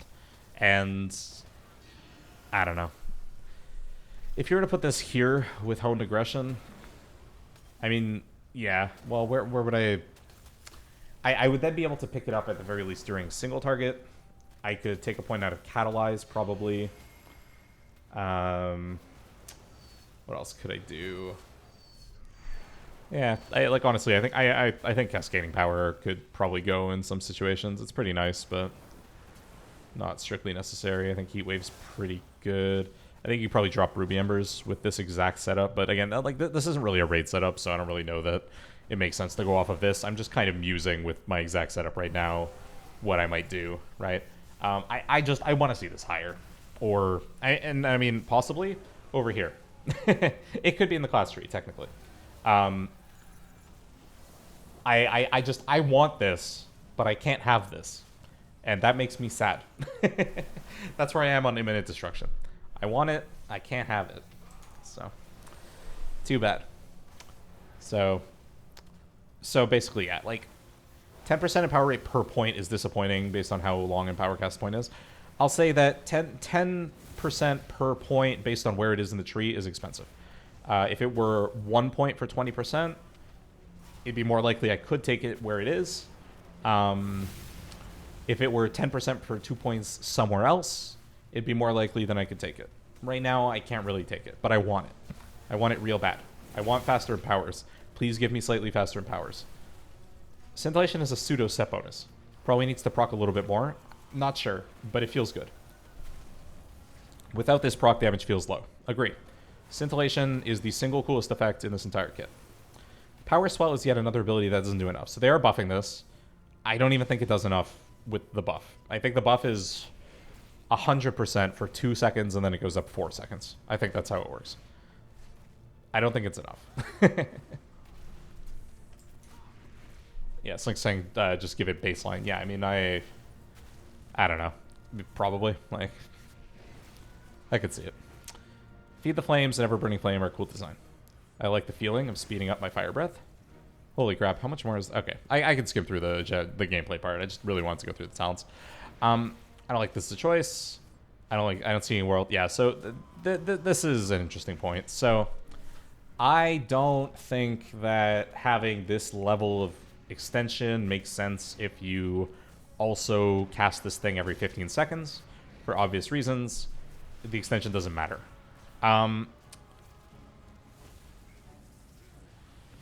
However, I like the idea of being able to cast Empower spells a little bit more than we are now.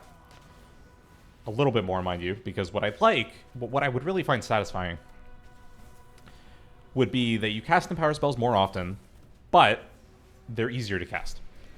Right? So right now, they have this huge burden where you have to just sit there, hold, and if you go for rank 4, you feel so stuck, and the fact that you can't move while you're casting them, even if you're hovering, is shit. But if they, like if you could take imminent destruction, and if you can maybe get a little more value from haste, if they help you out a little bit here with slightly faster empowers, I would feel enabled by the idea of getting to cast Empower spells more often. I wouldn't mind as much that I have to stop even during my hover to be able to cast them.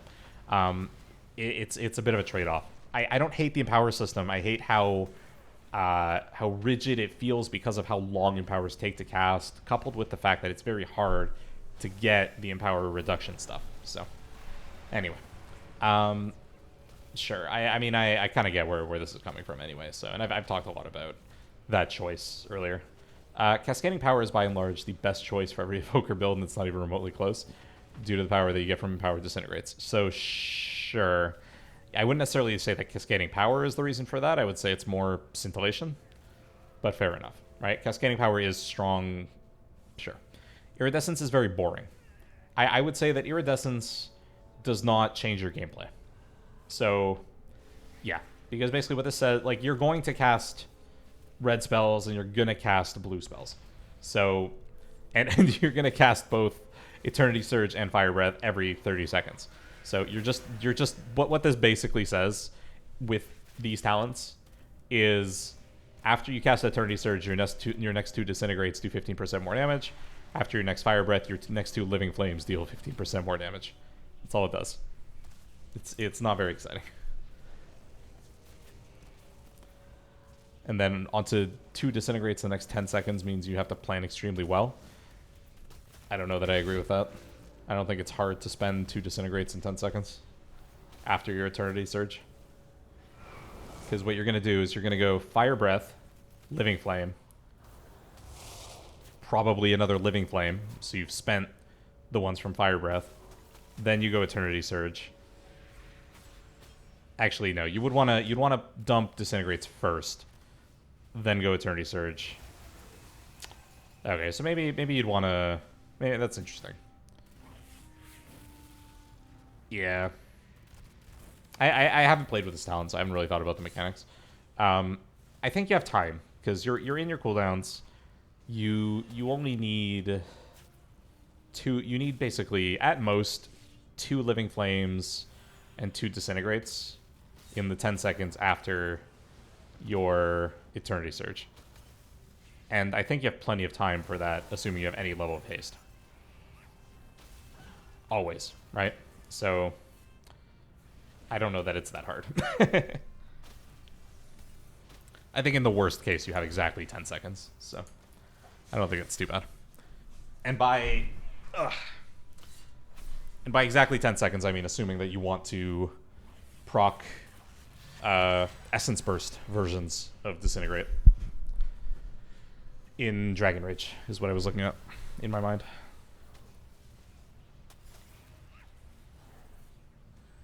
Yeah, I don't know. Anyway, maybe I'm missing something about that one, but I think that's fair. All right, let's do a quick rundown of this general gameplay section and see where we end up. Empowered spells feel very clunky, and using both control schemes for them left a lot to be desired. They're supposed to be the hallmark. They need to be something, make them more forgiving when you're forced to move. Kind of agree. But I mean, I've kind of gotten used to them after playing so much, but sometimes, like, I've still run into spots where it's like, frick, I had to move and I didn't let off the ability or whatever. Also, sometimes I feel like the right move is to let off, for example, a rank 2 Fire Breath, and then after I do that, I'm like, ah, crap, I shouldn't have done that. I should have just canceled and, like, started again, because now my dot is not going to be ticking. Right, so, feels bad. Deep Breath's very buggy, agree. Yeah, it's a joy. It's fun, but... And definitely, yeah, so... that's happened to me, too. Yeah, so in terms of this... I'd like to... I don't know that I want to be pushing it more in single target is the thing, but I'd like to see them consider what they want this thing to do. If they do want it to be something that you push every 2 minutes in a raid. Because if that's the case, then it's not doing that. It needs to do something different if you want me to push it every 2 minutes in raid. It might be fine. Like, I think it's perfectly acceptable for it not to be that, but it depends what they want it to do. Living Flame is a filler. As a filler is fine. Makes sense as the dual use that it is. One less keybind. Evoker's not hurting for buttons. Preservation is a different topic. Okay, whatever. Yeah, I kind of agree. It's fine for Devastation, obviously. Azure Strike is just a better builder. As it can... Okay, so for open world, yeah, I mean... using Azure Strike to help you kite stuff in open world as an instant cast ability, like, yeah, I'm not going to talk about leveling too much right now, but yeah, it's fine. Disintegrates the bread and butter of your essence spending. Yep. Yeah, so there's a visual bug sometimes where it just doesn't show up. Yep. 25-yard range. Without hover, it'd be unplayable. Correct. Due to every spell having cast time.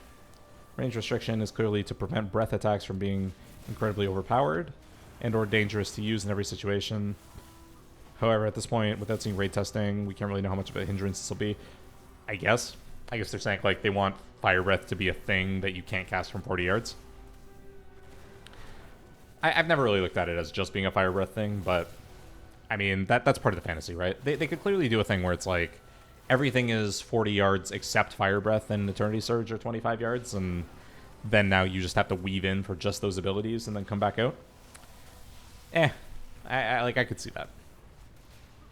If that's kind of where they're coming from with this. I haven't looked at it that way. I haven't really looked at it as, you know, hey, I think that this is, you know, it's just because a breath doesn't make sense at 40 yards necessarily. But I think that's a reasonable take on it, at the very least. I've always tried to be optimistic about this range. I'm concerned there'll be classes that will be so incredibly Razor's Edge difficult to play well that it'll be considered dead on arrival rather than a fun new class. Or sorry, that we are looking at a class that's really hard to play. Okay. So I will sum up with this, and I've said this many, many times. I fully believe that the simplicity of Devastation Evoker's kit, the fact that there is not a particularly complicated rotation, the fact that it is pretty straightforward in very many senses in terms of what the optimal rotation and use of your buttons is, especially in a single target situation, is generally in service of the fact that this thing is going to be much harder to pilot on many raid encounters than a typical 40-yard caster, especially one with significant strong mobility like a mage, let's say. We'll see what happens. I think Preservation is going to struggle with the range restriction. I think Devastation can technically make it work. And I think there's going to be a lot of conversation around Preservation in the next little bit. If they decide that both specs need to do the same thing, then they'll probably try and, you know, map out a possible approach to make both things do the same thing. So that could be everything is 40 yards except for your Empower abilities. Or now Hover actually lets you cast at 40 yards. I don't know that that's enough, but just an example, right? Or everything is 40 yards, but Devastation just has a really boring kit now. Like, you know what I mean? Definitely a lot of different ways to take it. But that is what I think they've done with Devastation. I think they've said, this is a really simple kit. You're going to have struggle. You're going to have a hard time moving. And good luck. And then, yeah, Slink says it gets you in danger in PvP. Completely agree. I mean, I can't even imagine. We were talking about PvP on the stream a little bit earlier. Much earlier now, just hours ago. But but that is a significant shortcoming of this class for sure. So we'll have to see what happens with that. And then this last little bit, tuning. Obviously, there's a lot of work to be done on tuning. Yeah, I agree. So I'll probably scroll down, see these couple other comments, and then start to wrap up. But bottom line is, and this kind of sums up my thoughts, I actually agree with a lot that was covered in that feedback. So here, I'm going to like this, and maybe I'll post a little comment after saying, like, you know, very good write-up. I actually agree with a lot of your thoughts. I don't really necessarily care with some of the feedback where he goes, you know, okay, like, Obsidian Bulwark needs to follow Obsidian Scales, Forager needs to follow Landslide. Like, that stuff's not really important to me. I get the thinking, you know. This relates to this, so they should probably connect to each other. Fine. And that's a theme that this person seems to care pretty strongly about. Whatever. I mean, that's not important to me. A lot of the points around, you know, where stuff is, how mandatory it feels, how useful it is, that kind of thing, I actually agreed with a lot. I will say in the class tree, you know, I'm actually like pretty good with the amount of different options of stuff that you can get. I feel like there are some meaningful trade-offs that you have to really evaluate. You really have to decide. See you in game there, nice. If you want Source of Magic, right? If you want regenerative magic, if what you have to give up to be able to get that stuff. And then really looking at the spec tree, I think they really cover a lot about, you know, how underwhelming Pyre feels. Frankly, cover a lot of good stuff. Like, from my point of view, dense energy, I would like to see somewhere else with the current sort of paradigm of Devastation Evoker. Frankly, I'd really just like to see Pyre be better. I'd like for Pyre, like, in a perfect world for me, Pyre is something that I could technically cast on single target and not feel like a complete fool if I happen to have to do that. It's never going to be that, but I could see that as being a thing. Right now, you kind of feel like a fool casting Pyre in an AoE situation, and that's just sad. If I pull 4 mobs, it might be incorrect for me to use just a normal Pyre in that situation.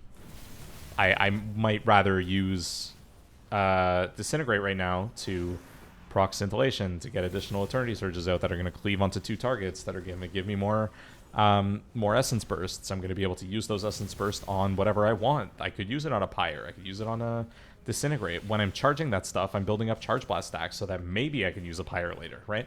But Disintegrate's doing all that stuff. It's not Pyre that's doing all that stuff. So there's a lot of interactions in some of the kit, but not all of it, right?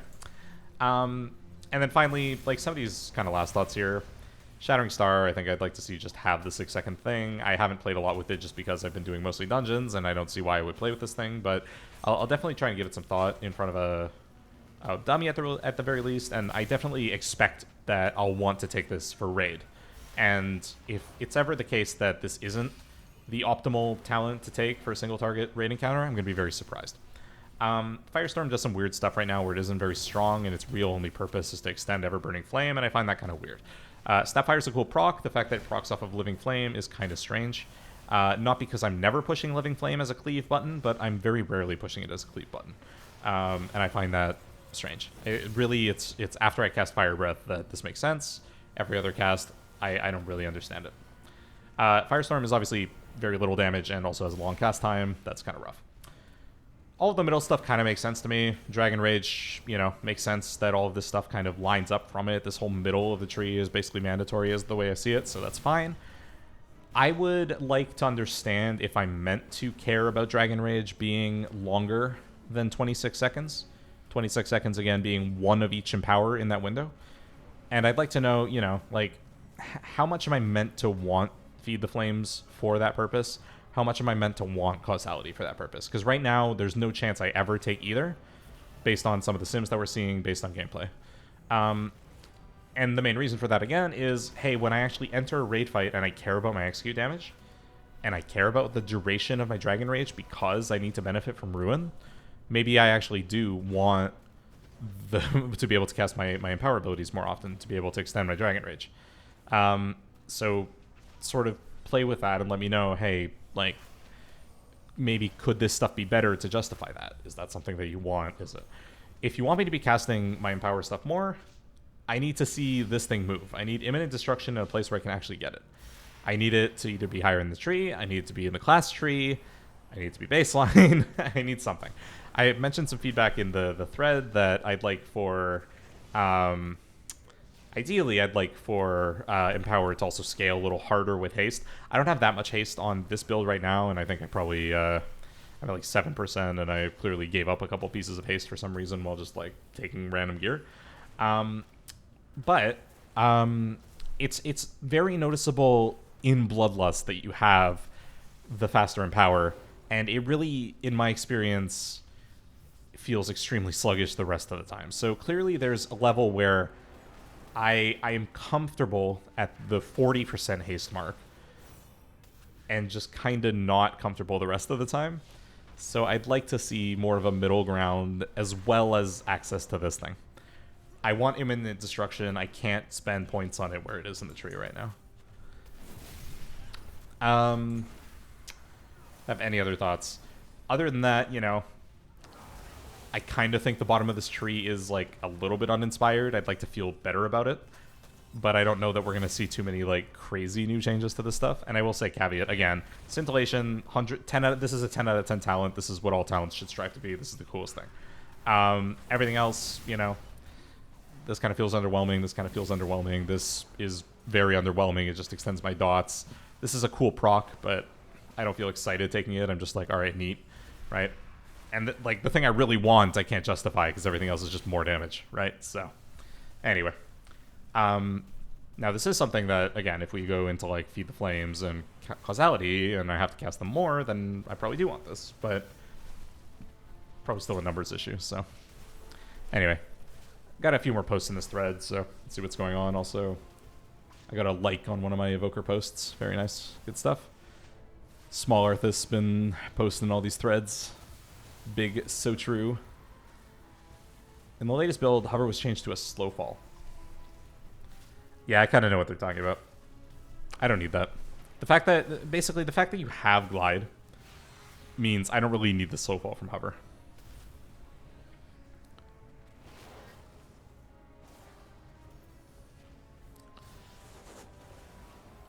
Yep, I agree with this. I like that one. Just the Firestorm Snapfire thing. I've been having a blast doing dungeons on Healing Evoker. 25-yard range. Agree. Hey, Evoker testers. Oh, yeah, I'm not going to read that right now. That's fine. Tank player here. DPS spec. Tip. This is whatever. Maybe. Yeah, nothing too new here. We kind of talked about all this already. So that's fine. And then Lifebinder healing stuff. Okay. I think that's it. Definitely gonna keep more of an eye on these feedback posts as they come through. Seems good.